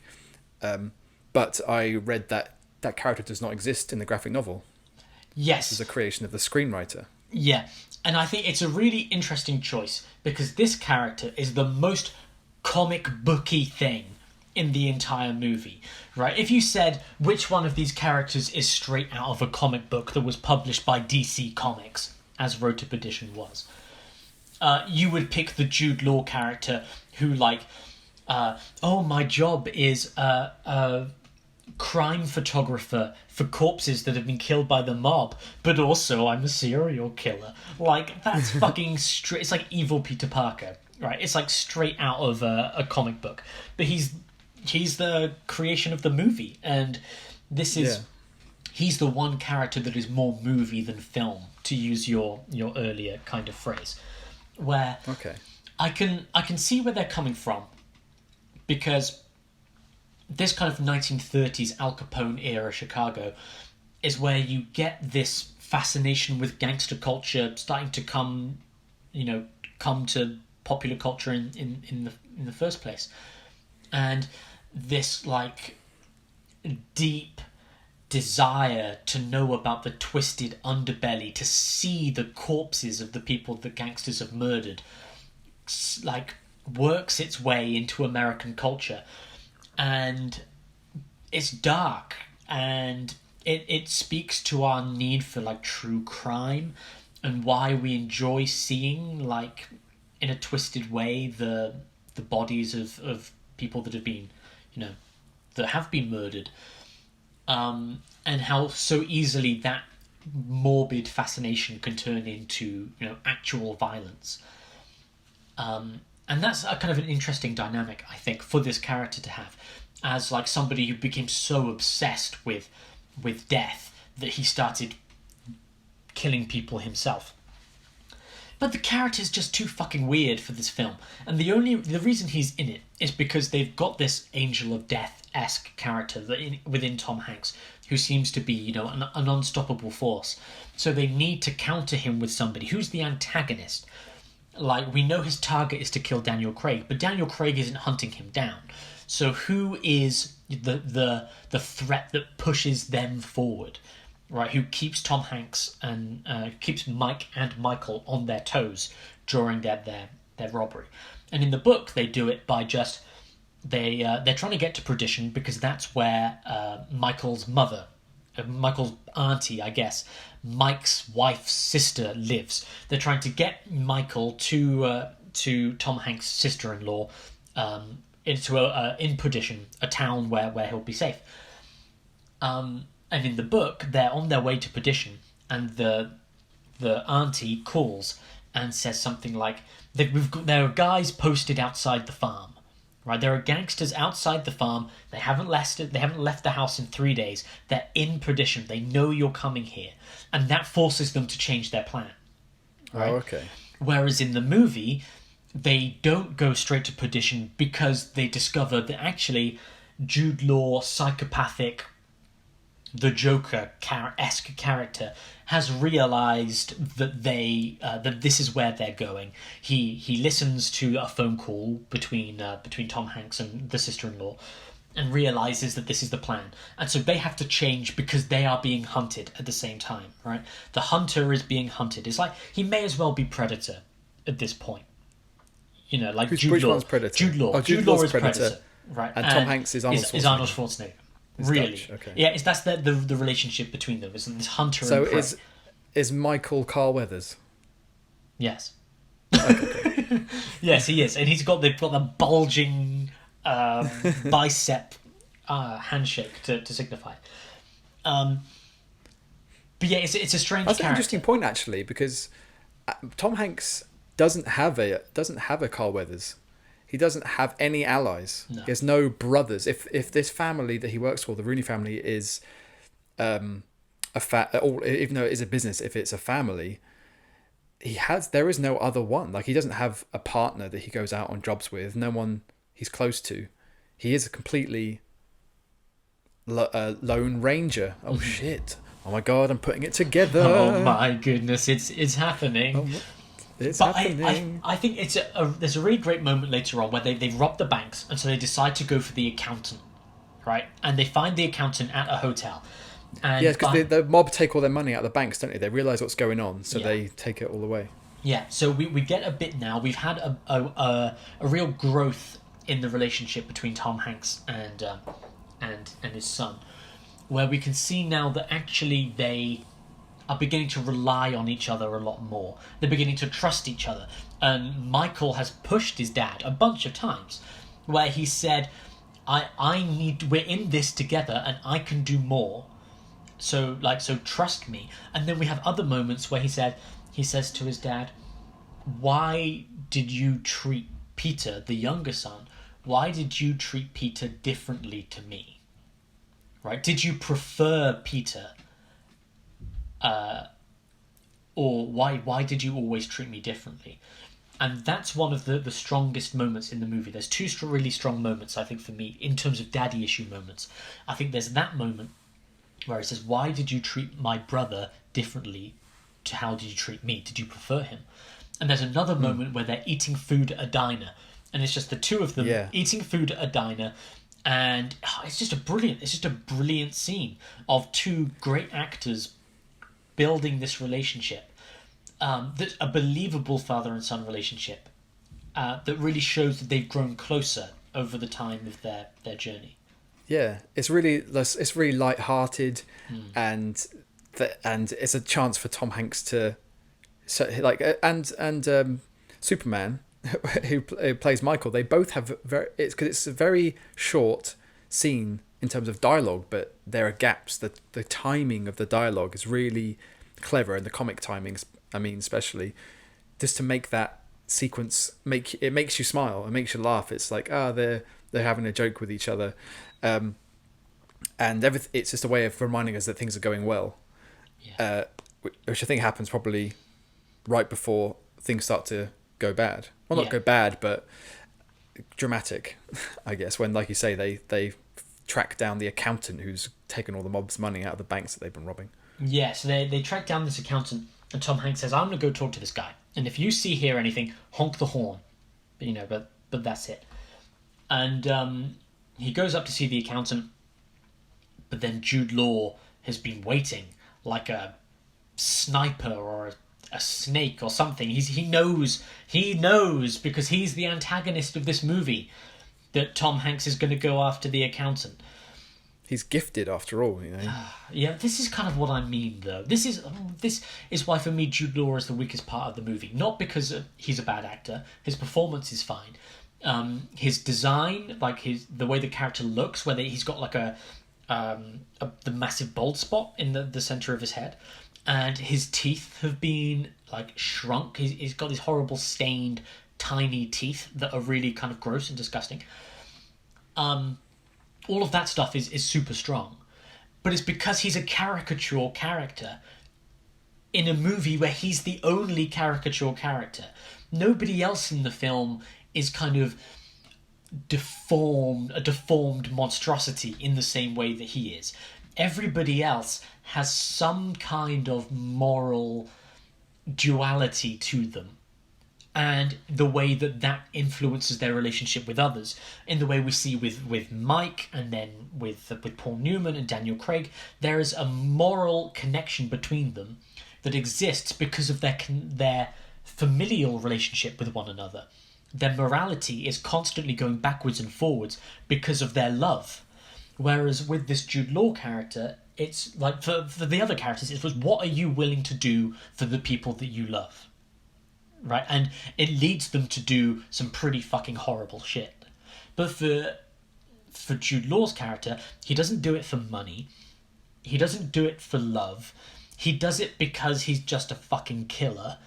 And he looks weird. And yeah, and even there's that scene where he's watching over the road like a hawk, and this prostitute's like, "How much longer are you gonna need me for, mister?" As if like this kind of like, oh yeah, and you thought he was bad. Well, he also sleeps with prostitutes, and even worse, he doesn't treat them well. And it's kind of like he like teases her with the money, like, yeah, take it. Yeah, it's just like, it's just kind of sloppy. Anyway, Tom Hanks goes up to see the accountant and is like, "Give me all the files you've got on the bad guys. I want the files about Daniel Craig so I can do bad things because I'm going to get revenge." And then Jude Law busts in and then they have a bit of a shootout. But most importantly, Michael does his duty in the car and honks the horn, and he does it, and he doesn't stop honking the horn. And Tom Hanks can't hear it because there's like a stockbroker ticker tape kind of thing. I don't know what they call that. Yeah, throughout, and he can't hear the. So apparently that's so loud he can't hear a car horn honking outside. But it's a movie. Yeah. So but Michael does his duty and warns his father a split second before Jude Law busts in, and it's just enough time for him to get what he needs and escape with a gunshot wound. He gets into the car. Michael drives off, and Tom Hanks falls into a delirious state of sickness, and this bullet wound just incapacitates him as he becomes ill. And the son now is responsible for the father for the first time that we see in the movie. Yeah, totally. I did write in my notes. I wrote that it's Michael who then has to take affirmative action, like when their family is killed in their house. Mike has to, as a father would in that situation, he has to take action, get them moving, set out the rules. Here's what's going to happen. Which he also does.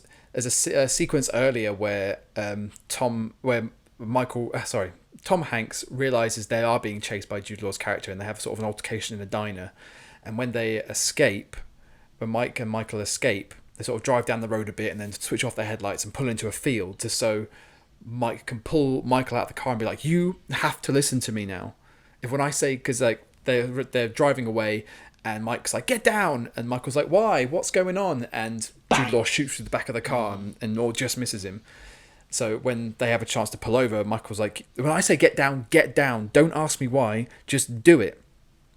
And this is a cool a cool sequence where if you where Mike's like, listen, if we're going to do this, you have to start listening to me, and or you can just go and take care of yourself, like an ultimatum, really, that you don't really get the sense that he means. And Michael says, I could take care of myself fine. You never even wanted me to come along anyway. You think all this is my fault. Yeah. And that's like I harked to earlier about sort of maybe trying to read into some subtext about what Mike might be thinking about all this. He, without hesitation, very pointedly says, this is not your fault. None of this is your fault. He doesn't quite go as far as to say, it's my fault. He just alleviates any responsibility that Michael might be feeling. He might have been harbouring this whole time and kind of making him act out a bit and dissent against his father sometimes. But this is where, that's the point where Mike reaches out to him and says, look, we've got to do this thing. We've got to rob these banks. Are you with me? Are you with me, Kira? That was a Chronicles of Riddick reference. Weird. I'm sorry about that. But I'm glad that I've come back to that, because there's a cool parallel from that conversation between Mike and Michael to a bit sort of around the same time as when they go and see the accountant guy, where we see Connor sort of in hiding, being protected by the gangsters in Chicago, Mr. Nitty's hotel or whatever, and Connor tries to ring his dad, and we see Paul Newman just sat in a dark room. The phone's ringing, but he's ignoring it. There's no interest in talking. He's probably still wrestling with his dilemma, or the choice he has made at this point. And Connor again showing us how unlikable he is. He just throws a bit of a hissy fit when no one picks up the phone, so he storms out of his hotel room where he's being protected, storms into Mr. Nitty's office to sort of berate him and yell at him and be like, why is nobody talking to me? And Nitty's trying to conduct some business. I think he's on the phone with Jude Law at that point, when Jude Law's telling him about all the money that's been nicked.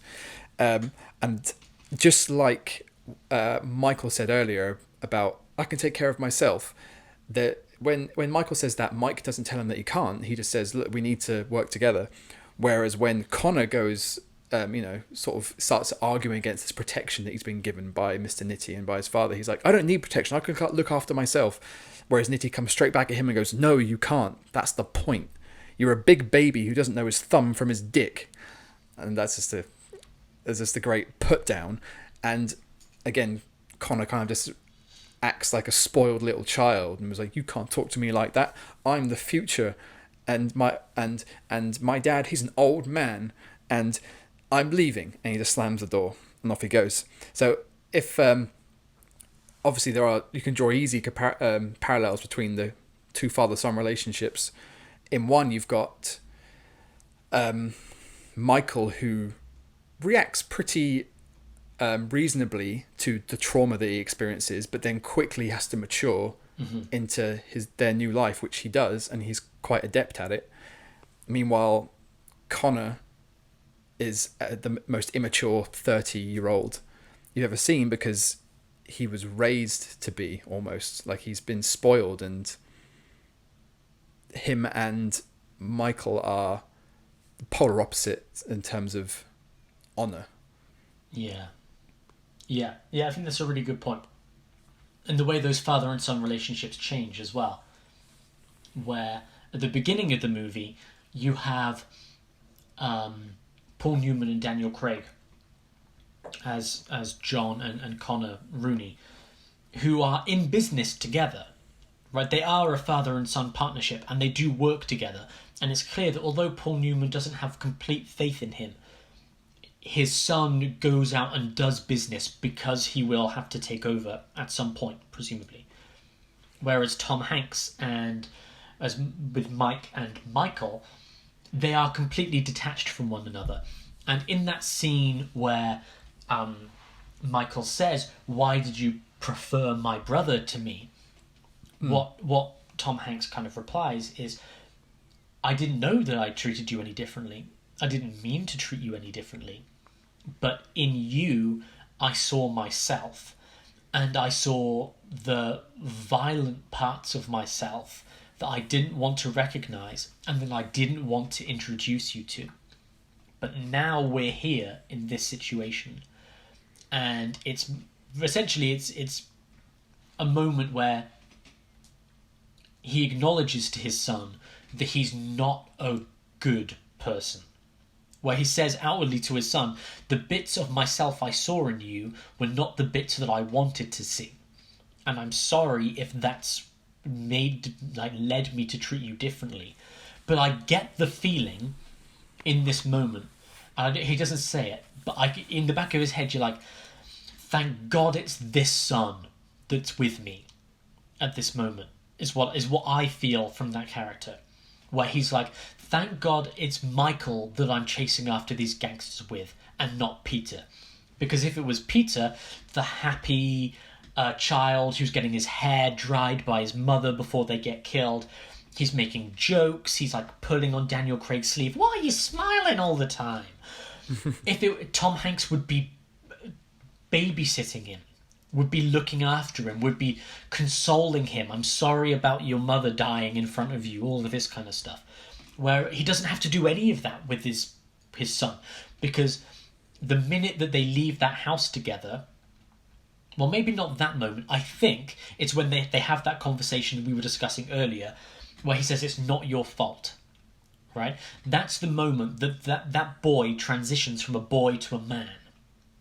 Right? And it's the moment where they go, we're in this together, and that's when Tom Hanks and Mike and Michael overtake the father and son relationship between Paul Newman and Daniel Craig. Because that's when Paul Newman is beating him in a corner, is not answering his phone calls, is ashamed of him, and on the other hand, Mike and Michael are like, I depend on you, and I trust you, and they know each other. They finally know each other in a way that they never have done before, and it's through a path of violence and not what they would have wanted, but they truly understand each other in a way that they couldn't have done just through normal life. I think that's true. And about them knowing each other, that scene, whilst after Michael's been shot and they're sort of hiding out on a farm, and these farm people have these old couple at a farm have looked after them, and they're having that conversation about why did you treat me different to my brother. It does though become they say, well, Mike starts to tell us that he doesn't really know Michael. He didn't really know Peter. He's getting bits of information for the first time that he never knew in just small talk, where Mike is looking through all the paperwork and the accounting stuff that he's nicked, and Michael says, "Oh, math, huh?" And Tom Hanks says, "Yeah, I always hated math," and Michael says, "Yeah, me too." And Tom Hanks realizes he didn't know that about him, and he says, "Well, okay, then what do you like?" And because he has no idea. And then when Michael says Peter was good at math, Tom Hanks says, "Was he?" Like he has no idea. And there's a great bit at the beginning of the movie where Michael is sat with Peter around the kitchen table trying to do maths homework. And Peter is annihilating it. He's just incredible at it. And Michael can't do it at all. And his mother comes across and says, "I'll help you with it later." Because his mother is good at maths. Peter is good at maths. They are one half of this family. And then the violent at heart aren't not good at maths. Tom Hanks and Mike and Michael. They really are senior and junior. But they just haven't come to realise their relationship at that point in the movie. It's not until they speak at the end, at what you're saying here, in this farmhouse, where they realise, okay, we both are Michael Sullivan, right? We are the same we are father and son, in that way. It's a really it is I think that's the big daddy issues scene for me, really, and then it ends with a kind of a physical manifestation of that realization of their similarities, where they say goodnight and Michael goes in for a big hug, and Mike is almost kind of taken aback by it and kind of sort of gently taps him on the arm, and because we've never seen them embrace, that's not the kind of father-son relationship they've had, and when that scene begins with they're in the farmhouse. It's late at night. Mike is looking through all the paperwork. Michael walks in and goes, "I had a bad dream." Yeah. And yeah. this is kind of Which is what Peter said to him at the very beginning of the film. Yeah, when Peter was having a nightmare about Mr. Rooney's house, and Michael Yeah. was like, "It's just a house." Yeah. And now Michael walks in and goes, "I had a bad dream," and his dad's response kind of interested me, and I'm not sure why. Where it looks like Mike asks a question that he wouldn't have normally asked, which he says, "Do you want to talk about it?" Which is a very kind of progressive and modern method of parenting when you compare it to every other kind of parenting we see in this movie, where it's like stiff upper lip, men are strong, honor above everything, duty above everything, not, are you okay? Let's talk about what might have scared you. And Michael chooses not to talk about it, and they can go into that conversation whether we get more of a reveal about their relationship. But I found that a very interesting response. Yeah, I think it's a really cool moment. But I think we should keep moving forward. Let's keep moving, Because- like Mike and Michael. Yeah, keep moving because forward. we're very close to the bit where my mum. I watched it with my mum yesterday, on Thursday, and Mum went, "Oh no," like that. This bit that's coming up. So after looking through all of the accounting papers that he got, Mike realizes that Daniel Craig was the one who had been stealing money all along. That guy that Julius Caesar, Steppenwolf from Justice League, was like, he never told a lie. It was right, he never told a lie. Daniel Craig had been stealing the money all along, put it on this brother, and then Tom Hanks presumably killed him for stealing when he didn't steal anything at all. It was all Daniel Craig. And now that we realise that Michael witnessing the murder, it means Daniel Craig's got a lot of loose ends to tie up. Right? He's got to tie up Steppenwolf from Justice League because he knows that it was never a lie. Tom Hanks has to die because he heard Steppenwolf from Justice League say that his brother didn't do anything, and now he's going to get suspicious. And then when Steppenwolf says that, the first thing Daniel Craig does is turn around and shoots him in the head. Yeah, that's suspicious. Yeah, and Michael saw it happen as well, so he's got to go as well. So Daniel Craig is trying desperately to clean house to save his own skin, and Tom Hanks goes to Paul Newman. He tracks him down to mass, to a church, which is like a constant themes of Irish Catholicism throughout the movie and the book, the book as well. But he goes to him in mass and says, "Let's have a word." And this is the first time we've seen them together since they were father and son, really, at the beginning of the movie. Paul Newman and Tom Hanks. But we haven't seen them together since all of the shit went down. But they go into like a crypt, I guess, underneath, and Tom Hanks lays it all out. Right? And it's like, your son Daniel Craig was stealing from you. This is what he did. This is why he did it. Here's the proof. Give him to me. And all of this is forgotten. Right? Give him to me and nothing more has to happen. And Paul Newman pretty much lays out, he knows that Daniel Craig is going to be killed at some point. Because if Paul Newman dies, Daniel Craig's value to Al Capone and to Stanley Tucci is meaningless. Because they all know that he's a punk. They know he's a rat, that he's a slimeball. They don't want to work with him. His only value is Paul Newman, wants his son to be alive. And we get this moment where Paul Newman has to say, "Leave now." Right? He offered him money to leave, actually, at the very beginning, didn't he? He said there was a message given to Tom Hanks that said, "Here's like $5,000 or $25,000." It was 25 grand, yeah. Yeah, here's $25,000. Go to Ireland now. I'm sorry about it, but just go. I can protect you to get you out of the country, but that's it.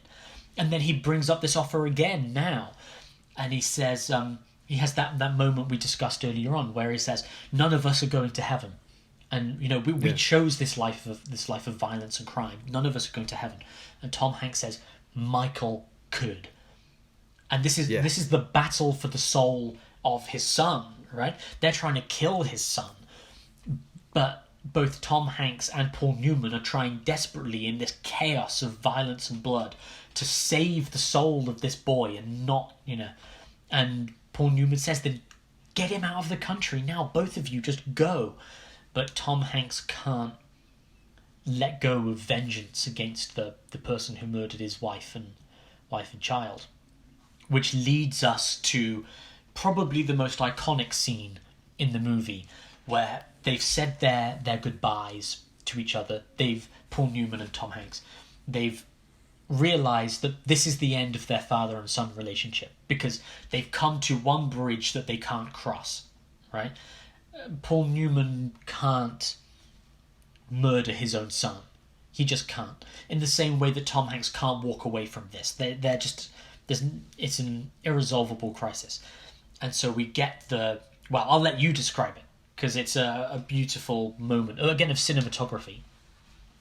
Well, I don't know which no, you should carry on, because I don't know which part exactly you're talking about. All right. Well, Paul Newman is going back to his car in an alleyway, and the rain starts to fall down in the alleyway. I'm doing rain fingers over webcam while we did. And Paul Newman goes to get in the car, only to find that the driver is dead. And all of the goons see that the driver is dead, and they start looking around. Who killed this guy? Who could it be? And Paul Newman looks down the street, and there's only darkness. But he knows, right? He knows that, this is... only one guy could have done this. And if you can't see him... Baba Yaga. Yeah, just because you can't see him doesn't mean he's not there. But it's entirely silent. And it's, an incredible moment. Yeah. Where Paul I love Newman... that choice to mute all the gunfire. Yeah. I don't know, it's raining really heavily again in this scene. I can't remember if you can hear the rainfall or not, or if it is just score. But Paul Newman is looking in the opposite direction. And he's looking at one end of the street, but Tom Hanks is at the other end of the street, completely shrouded by darkness, with his Tommy gun just mowing down these gangsters, completely missing Paul Newman. Like, he's a good shot. You got to give him that. He's a great shot with a Tommy gun from like 50 meters. That's insane. I know. It's almost unbelievable. But he gets them, and you don't hear a single bullet, and it's amazing. Because then he walks up, Paul Newman turns around, they face each other, you get Tom Hanks emerging from the darkness like Captain America in Avengers Infinity War. And he emerges from the darkness, they approach, they turn around, father and son look at each other one more time. And Paul Newman says something like, I'm glad it's you. Yeah. Right? And that speaks volumes, because he doesn't just mean, I'm glad it's you that's killing me now, although that is part of it, like, if anyone was going to kill me, I'm glad that it was you. But that also speaks to, I'm glad it wasn't my son sticking a dagger in my back. Yeah. Right? I'm glad it wasn't me being betrayed by Daniel Craig, or just some random hit, or I didn't just die of old age. Like, I'm glad that it's a man of honor who I trust and who I love, my real son, and I'm glad it's somebody doing it for a reason that I understand. Right? Yeah. That it's a great moment. There's a lot of honor. Like it's an honorable way to go. Yeah, as far as he's concerned. That's then when the sound kicks back in, and Tom Hanks just unloads the Tommy gun onto Paul Newman for like 5 seconds or something, like a consistent amount of time. Off camera again, like we see it. We see it as a shot of Tom Hanks. Yeah, but so you just watch his eyes fall look down as presumably Tom Hanks. Paul Newman just falls to the ground. Yeah, but it's a deafening sound effect of the machine gun, like, because you all, like, 10 people were murdered in silence, and then when Paul Newman dies, it's deafening. And it's a really, really amazing choice, I think. Because, again, we see the emotional impact of the violence. If Tom Hanks is just killing random gangsters, it doesn't mean anything. But he kills his own father, the violence is bright and loud and impactful. Yeah, that's great choice. Yeah. And what you said earlier made me think about this moment when you were talking about the sort of morbid curiosity of people around mob killings and stuff.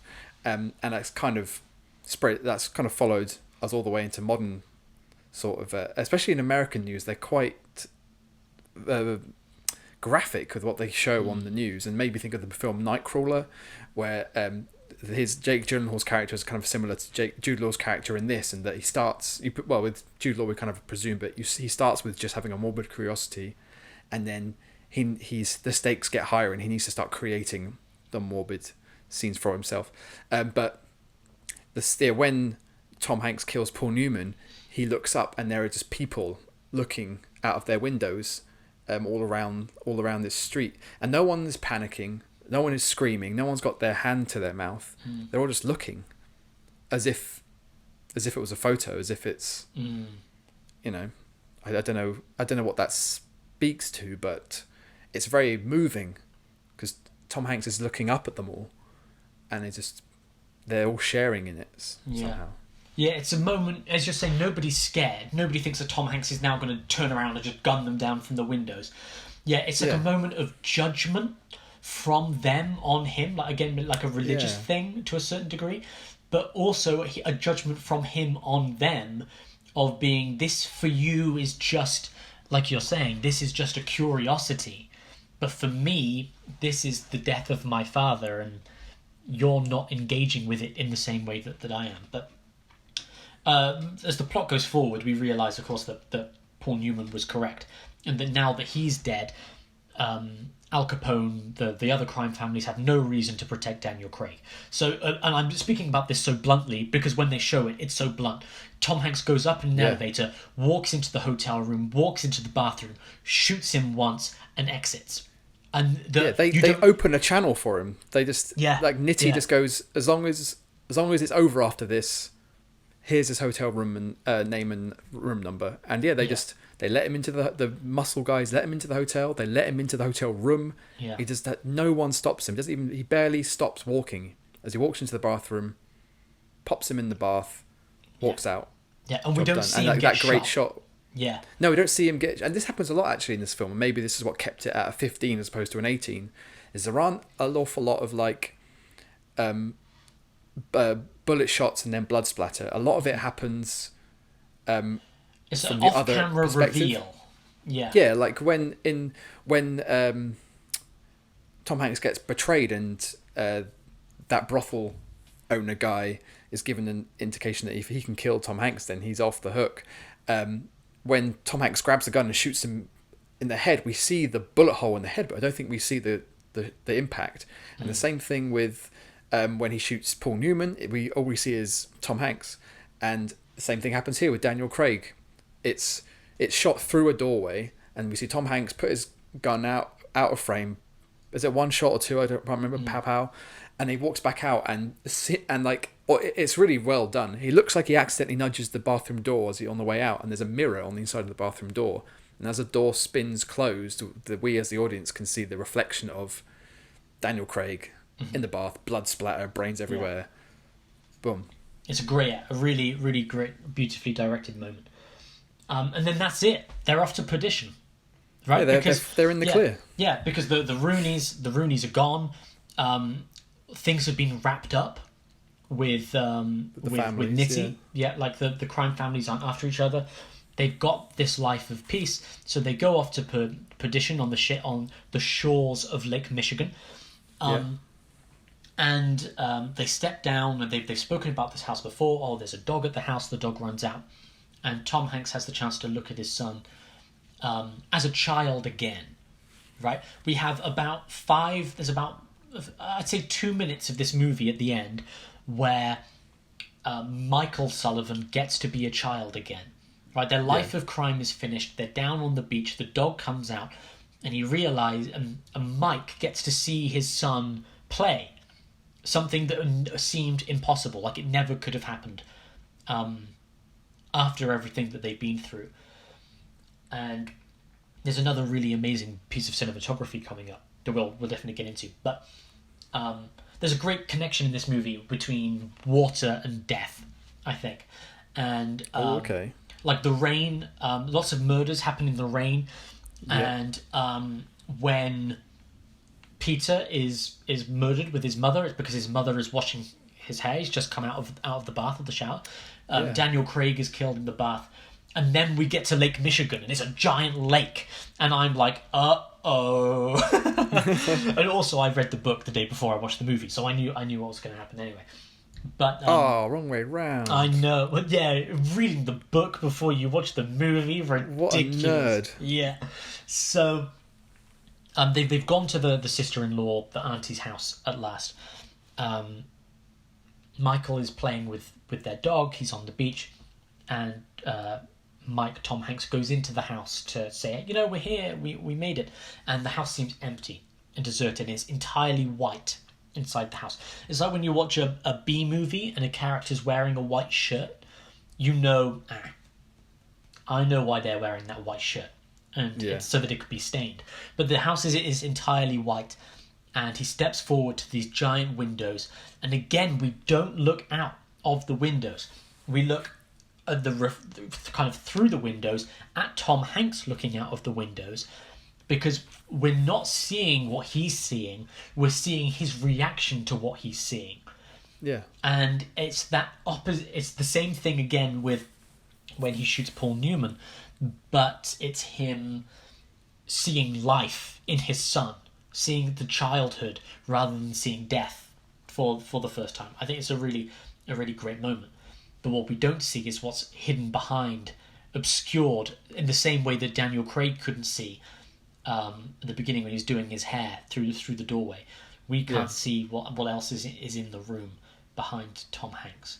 And I'll leave this bit to you. Oh well, it's not like I'm going to do a great job of it, but it seems like a practical choice in that if the scene is shot from outside the house through the window, and they make it's a very natural looking shot, almost as if you're looking at with your own eyes, in that your eye can't necessarily focus on what's inside, what's beyond the glass. It's half focusing on what is reflected in the glass. So that makes it harder to see into the room beyond where Tom Hanks is stood, which is right by the window. So we can see him there and sort of shapes in the background. And this is another one of these great pieces of camera work or cinematography, like when Julius Caesar is killed at the beginning, where it's just the camera just stays peeking through this hole in the wall. The camera stays watching Tom Hanks through the glass, and then gunshots, pow pow, and it is. I felt like it's very jarring, very loud, and Tom Hanks staggers against the glass. Blood starts to seep through his shirt. He starts to fall, and then we see a figure appear deeper into the room, and it's revealed that it's Maguire, Jude Law's character. And I know earlier on I said I had some issues with the ending, and one of the issues I have with the ending is that this final few moments seems to be framed, and maybe I'm reading it wrong, but it seems to be framed as a surprise, like as almost like a twist, as if he never saw this coming. And for me, like all the major beats of this final scene, I saw coming. Mm-hmm. As soon as they get to the house by the lake and they're walking along the beach, and everything seems peaceful, I just it all just was laid out in my head, like, well, that's going to happen, then that's going to happen, then that's going to happen, and it's exactly the way it goes. Where, Jude Law's got a couple of hits shots in on Mike. He's on the ground, he's bleeding, he's dying. Jude Law gets his camera out to do his thing that he does, where he takes pictures of dying people or dead people, and he kind of revels in it. He says like "smile" or whatever, and takes a picture. But what's cool about that reflective shot that we saw of Tom Hanks looking out the window, and our perspective is from the outside, is that in that reflection you can see like the water lapping up on the beach from the lake, but you can also see Michael, very small, playing with the dog, and he obviously hears the gunshots because he's waving at his dad, and then the gunshots happen and he freezes with his hand in the air, and then he runs out of frame. So he obviously knows what's going on. So when Jude Law has got his camera up and he's taking pictures of Tom Hanks, and then there's the sound of a gun cocking, and he turns around and Michael's there with a gun of his own pointed at Jude Law. I was like, well, yep, saw that was going to happen. And like Michael is got his gun pointed at Jude Law, but Mike on the ground is sort of shaking his head like, no, don't do it, don't do it. Jude Law's trying to get Michael to hand him the gun. You hear a gunshot, and I felt like you're meant to think that it was Michael, but it very plainly was not going to be Michael. And Tom Hanks has magicked a gun out of his ass or something. Like he hasn't moved off the ground, but somehow he's got a gun in his hand. He shoots and kills Jude Law, and Michael's like, I couldn't do it. And Mike says, it's okay, or good, basically. Like, I'm glad. I didn't want you to do it. This whole journey has been about you not becoming me. Yeah.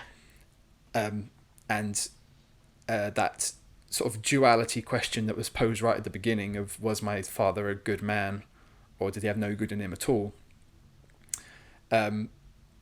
is still unanswered by the end. But the point is that Michael will never have to answer that question of himself, because he hasn't done anything that he shouldn't have done. Yeah. And Michael runs to cradle his dad, Tom Hanks, as he, I think, did they have a kind of death rattle kind of conversation? No, I think that's the last bit. That's the last bit. Isn't I couldn't do it, and he says like good or I know, or well done, or whatever. Yeah. Either way, Tom Hanks clearly didn't want Michael to become him by killing a man, and in the end, Tom Hanks saved his son by doing what he does, which is kill a man. Yeah. And save him, and simultaneously saving his soul, not just his life. And then he dies in Michael's arms, and Michael cries, as you would expect. So, which is not the complete ending. We have this kind of I can't remember. I think we were taught the phrase of what this is called when the film starts and ends in the same place. Yeah. So the film opened with Michael stood on the beach looking out over the lake in voiceover talking about his father, and then at this moment we go full circle back to the present of Michael stood on the beach looking out over the lake and sort of finishing that thought of, what does he say? I saw then that my father's only fear was that his son would follow the same road. And, after finding the ending quite predictable, where Michael then lays out the message of the film literally in voiceover, I'm taken out of it completely. Like, you didn't need to say that. Like, this is one of those, I don't know, I haven't got the insight in this, but it felt like a real executive producer note that goes and put in the end about that, because that's important. And I feel like Sam Mendes and the screenwriter, hopefully, fingers crossed, were like, no, we don't need that. That's been the theme of the movie since the end of Act 1, and Tom Hanks, as if you've watched the cut, does a brilliant job of expressing that throughout the movie. We don't need to slap the audience in the face with it by the end, but they do. And I guess it's a choice, and maybe for other people they liked it, and it did have that full circle vibe. But I found that I was gonna say distasteful, but not distasteful. It left a sour taste in my mouth after what for the movie has been classy, well measured, realistic in a way. I don't know. How did you find it? I want to come back to that final scene in the lake in a minute. But in terms of the ending, I have to compare it to the ending of the book, which is slightly different, because the book pays a lot more attention to the Catholic nature of the characters than the movie does. The movie brings it up, they're a mass, but there's a bit in the movie where he says, if I die, you go to the Protestant, the Methodist church. Don't go to the Catholic church. Right? Yeah, But they never explain why. Whereas in the book, they explain, well, actually, the mob are all Catholic, and they all pay the Catholic church. And if you go to the Catholic church, the priest will turn you over, and you'll be killed. But they don't explain that in the movie. I guess it's kind of implied. But at the end of the book, it cuts to Michael summarizing his story and his father's story, and jumps to him in the future as a Catholic priest himself. And he's writing this story to tell how the sins of the father were not passed on to him, but how he has gone on to try and find meaning and to live a life free of sin because of the childhood that he went through. And in the book, he does actually kill somebody to save his father. It's not in the final scene, but it's earlier on. He does kill someone, and so he's trying to find penance. But he's not shown as being a guilty man. He's shown as doing what is necessary to save his father. But the movie doesn't, kind of going back to that scene of the lake. As you're saying, it's even my mum. I say even my mum. My mum's a brilliant, amazing person, but she's not like a movie buff, right? She's not one to be like, oh my god, this is what's going to happen in this movie, right? But when it came to the beach, my mum went, Tom Hanks is going to die soon. And if my mum realises the minute they step on that beach that Tom Hanks is about to die, it's because the movie wants you to know that Tom Hanks is about to die. Right? Yeah. Because my mum is picking up the messages that the movie is putting down. She's not predicting that because she's seen so many movies that she she hasn't read the structure of how movies are set up. But they have, Sam Mendes and the team have worked in the sense of dread, right? That Michael runs off to be free, but for the camera doesn't stay with Michael running off with the dog. It stays with Mike, and it keeps the sound of the water rushing against the shore, and keeps us with a sense of unease, right? Michael is free, but for Mike, although his son is free, karma hasn't caught up to him yet, right? And it's the sword of Damocles that is hanging over Mike's head, and it gives us this sense that although this thing has been resolved, his sins are going to catch up with him sooner or later, and he knows that. And it just happens to be sooner, right? It just happens to be the sword of Damocles is in the room behind him, and that's it. But for me, that scene has the literal meaning of him being shot and he dies, but also this was inevitable, right? This was always going to happen. Eventually, it was going to catch up with him. So for me, the suspense of that scene isn't Tom Hanks being shot, although it made me jump when the gun went off because the shot holds on him for so long. It's like the recent Invisible Man movie. I don't know if you saw that, but it's fucking great. You need to watch it so we can talk about it. But it just stays with him for so long that you know something's up. And then when Jude Law, shoots him and stuff, my mum went, oh no, but she had predicted that this was going to happen. Right, so my mum knew that this was going to happen, but it hurt. The tension within that scene is the soul of Michael, of Mike Jr. in this bit. And for the whole movie, they've been trying to keep him clean. They've been trying to protect him from committing a murder. And when Tom Hanks gets shot, I noticed this because I was like, that's a weird choice. Why is he doing that? One of his arms goes round to the back of his belt as he goes down, because I think that's where he's keeping his gun. But I noticed that, why is he staggering around with his hand behind his back? That doesn't really make any sense. But I'm guessing that's because he's going for his gun back there. Yeah, sure. But when Tom Hanks does kill him, it's a sense of relief, not because Michael has been saved, because Jude Law probably was going to kill him anyway, but we're not like, if Jude Law had killed him, we would have been like, oh no, what a sad ending. But if ultimately Michael had corrupted himself, that would have been the tragic ending for me. Yeah. It would have been, after all of this, he's the sins of the father did pass on to the son. And that's why I think it works more than the jump scare of, oh my god, he was shot, because you're definitely right. It's not a surprise when Tom Hanks dies at the end, because he had to, really. There was no happy ending out of The Road to Perdition. It was always gonna have to be the way that it was. But Michael gets to go back to the family that they stayed with earlier on. They gave some money to, and they painted their house, and he gets the opportunity to have a childhood free from the influence of his father and the sins of of his father and grandfather and Yeah. Uncle Connor. Uncle Connor, yeah.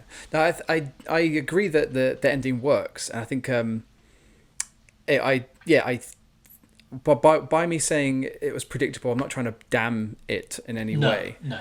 I think it was the reason I wasn't surprised by anything that happened in the order which it happened is because I felt like the way the film had gone, and the way it the tone of it had gone. I thought this is the only way this film can end. Yeah. If it had ended any other way, I would have thought it was bizarre and wouldn't have fit. So it had to end, and I think part of this is to do with the casting of Tom Hanks. It had to end with, it had to end with Perdition. Yeah. It had to end with, I've written down the definition: eternal punishment and damnation into which sinful and unrepentant person passes after death. Mm-hmm. Like, it's the road to perdition is a very obvious two-handed thing of this definition of it, and the fact that there's a place called Perdition, which they get to in the end. So, yeah, it was just a case of the checklist needed to be complete. Mm-hmm. Like, Tom Hanks' character can't have some miraculous reprieve. Like, he has lived with his sins and been accepting of his sins, and he isn't entirely repentant because he's carried on. This has been his life and he's done this, and at no point does he show any regret for it. But because it's Tom Hanks and not a more ambiguous actor, he needs to have his Saving Private Ryan moment and fulfill his destiny and save the soul of a more innocent person. If he had spent the movie trying to save Michael's soul, and like Paul Newman said, we will not get into heaven, but Michael could. Well, Tom Hanks says Michael could. And then at the end, he does get corrupted, and therefore he can't get into heaven. Then what was the point of the whole film, you know? Mm-hmm. So it's the film is very complete in that way. And in terms of the jigsaw puzzle is done, there aren't any bits missing that I could see. It was just when there is that long shot, like you said, that does build dread and tension, and then it's punctuated very quickly with powerful gunshots. I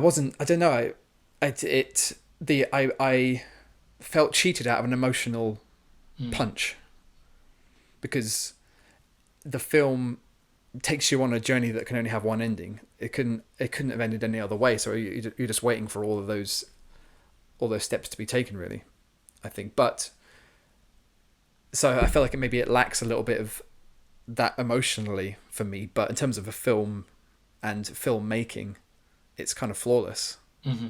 And it's maybe just my perception and things which meant that, I couldn't be surprised. Yeah. Unless it was made badly, which it wasn't. Yeah. It's an interesting one, because like you're saying with the surprise, they come to the end of the road, like you're saying, right? It couldn't end any other way. It could only end at Perdition. And they get there, and the karma is met, as it always had to, because that was where the road was always going to lead. Yeah. And for me, it's kind of similar to what I generally say about Pixar movies and why Pixar movies are so good. Because when you've spent as much time looking at film as we do, which is far too much time, frankly, you know every single beat that a Pixar movie is going to have.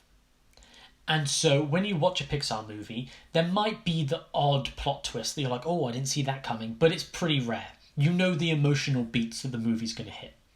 What makes Pixar such an amazing studio is that you know the emotional beats that a movie's going to hit, and it still makes you emotional. Right? Yeah. If a movie like Coco, which for me is the movie that makes me cry every single time I see it, if I can predict every single plot point of that movie, and I did when the first time I saw it, and I still cried, then that movie is delivering. Right? Because it's not like it's trying to surprise you and make you feel emotional because, oh, you didn't see that coming, a la The Last Jedi.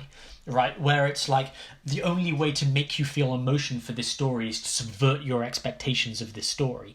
Pixar don't try and subvert your expectations of what the story is going to be. The story is what it is, and the strength of that story is what makes you feel emotional. And if Road to Perdition was a stronger movie, you should have hit that Pixar emotional point at the end, at the end of the road. Because just because you can predict the ending doesn't mean that it shouldn't stay with you. And it's like, at the end of Toy Story, you know that Buzz and Woody are going to be best friends and they're going to be back with Andy. But if you still feel emotional at the end of Toy Story, it's because it's a fucking great movie. And if you don't have that same emotional satisfaction at the end of this, it's because there's something not quite hitting for the movie. And yeah, I think I agree with you. I came out of the movie thinking, that's a great movie. Great cast. Great writing, great cinematography, great direction. Why does it feel like a 7.5? Yeah, that's right? It's odd. Why does it not? What's it missing when everything about it is fantastic, but it's not up there with the great movies of great gangster movie? It's like a B tier gangster movie. Or a B plus, A minus maybe, but it's not. It's not up there with these other great gangster movies. And what's it lacking in that way? I'm not sure. Yeah, me neither. 7.7 out of 10 on IMDb. That seems fair. Yeah. Like it doesn't do anything wrong, but something about it. I reckon it's Jude Law. Hit home. I reckon, and it's not Jude Law's performance. I think it's that Jude Law character. Yeah, they throw in a monster in the middle of a film very much based in reality. Yeah, but let's jump ahead because Jesus Christ, this is going to be even longer than Real Steel. Impossible. Father and son relationship within the movie. Did it remind you of your own father in any way? I bet it did. I'm going to throw out a dime and you're going to be like, oh, I don't know, but the tough father and the emotional disconnect between a father and son, that's something that must have hit you. Come on. Well, yeah, the fact that was spoken about so recently certainly made it chime with me a little bit. And the preferable treatment to the younger brother? Come on. Yeah, fucking younger brothers. Little shits. I don't know about your younger brother, but my younger brother made it his life's mission to piss me off. And yet... And he did it by having kids. Bastard. Living a happy family life. If anything, him having kids did me a huge favour because now there's less pressure on me as the oldest to have some of my own. But no, yeah, as kids, he seemed like that was his mission. He was born to piss me off and get on my nerves. But no, in terms of, father-son... relationships, the word that kept striking me about this relationship and Tom Hanks' character is duty. And I think the reason that was so prominent in my mind is that, and Kat's already out of the bag from last week, I go to therapy, and something that apparently I take very much to heart is duty, and putting duty before myself, and putting duty before desire, and putting duty before love even. And in talking about that, I did make the comparison with my dad, because that is very much him. His life has been about putting duty before himself. So if, like, to recap stuff that anyone who's listened to more than one of these podcasts has probably already heard, Dad joined the police when he was 20 because he wanted to get married and have kids. Hated it, but did it anyway until he had to leave because he got injured so many times that he was kind of given a early pension. And then from then on, his life's goal was, my duty here is, as father and as husband, to be a provider.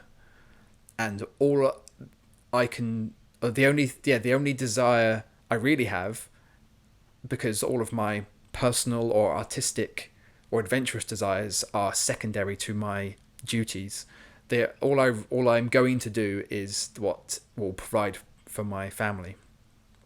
And that very much was the case for when he started his own business 10-15 years ago, with the plan always from day one was build and build and build to the point where you can sell it for good money so that all that money can be put back into your family, and in his case into me and my brother.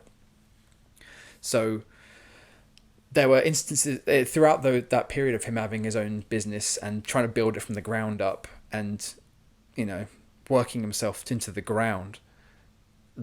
I was growing up. I was going through my self-discovery period. So I wasn't really engaging much with my family. I was kind of very self-involved, and then it would come through to me from my mum that he was working himself to the ground. He was putting his body and his life at risk because of the stress he was putting himself under.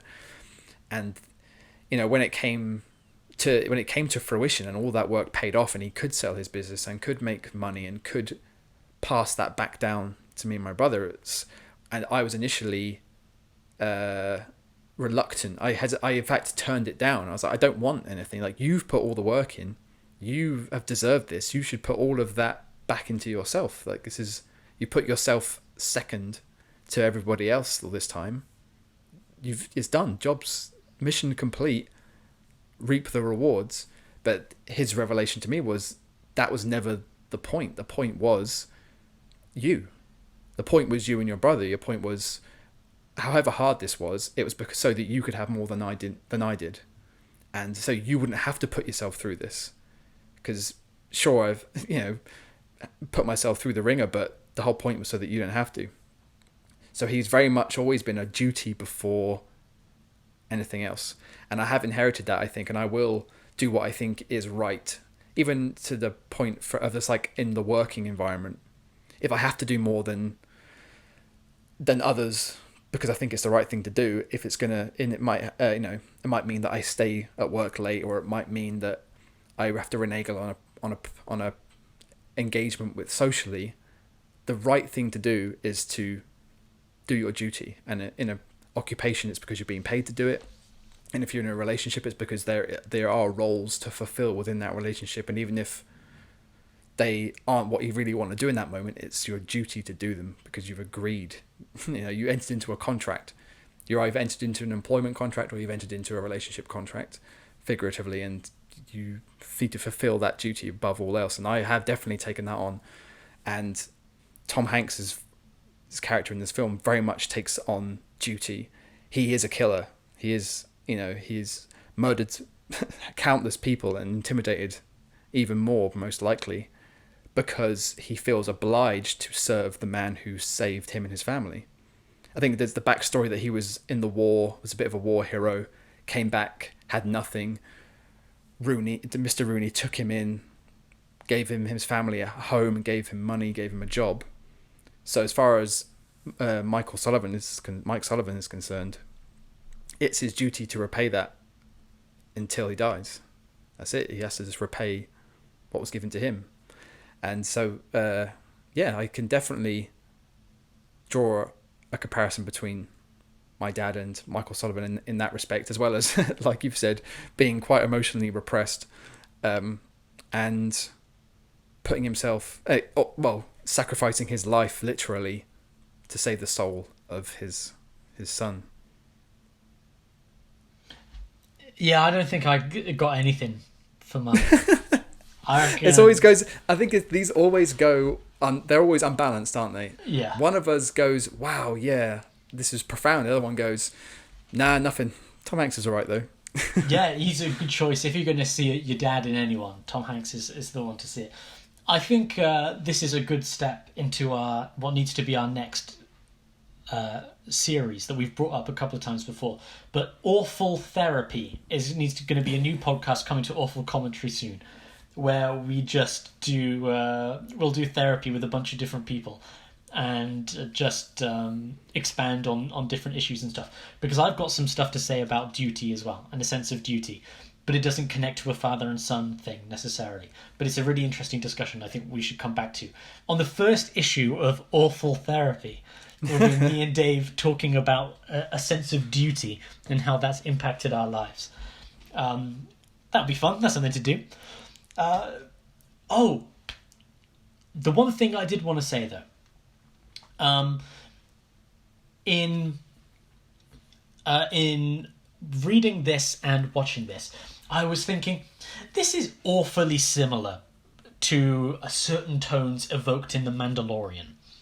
And then, after reading more about The Mandalorian, I was like, this is awfully similar to the manga Lone Wolf and Cub, which I hadn't read before, but know a lot about because it's very influential.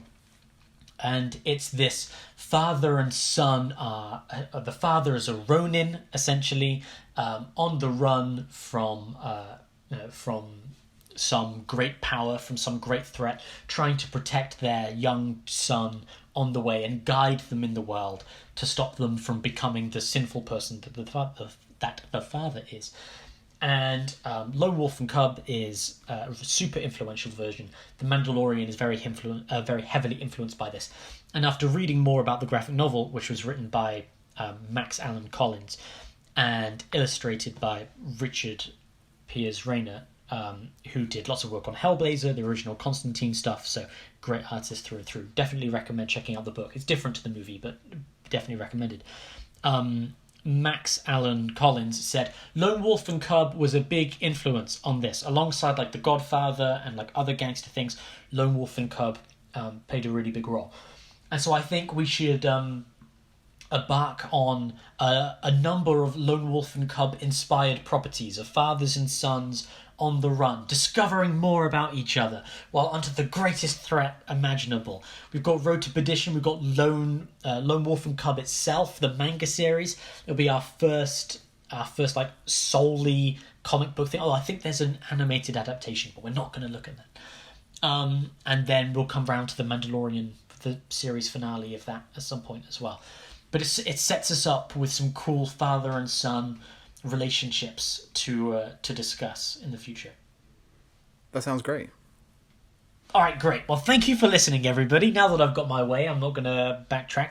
If you made it this far, then congratulations to you. I hope that you enjoy Road to Perdition. It's a pretty good movie. Do you think it's a pretty good movie? I think it's a good movie. Yeah, absolutely. There's nothing wrong with it, and I enjoyed it quite a lot. That's all we need. Thank you very much. That's a weak fucking review. Don't wrap up now. That was terrible. Oh no, we're wrapping up. Forget about it. Okay, wrap up. I've got nothing better. Catch us next time on Awful Therapy, and come back for Daddy Issues as well. Bye. Yeah, please leave.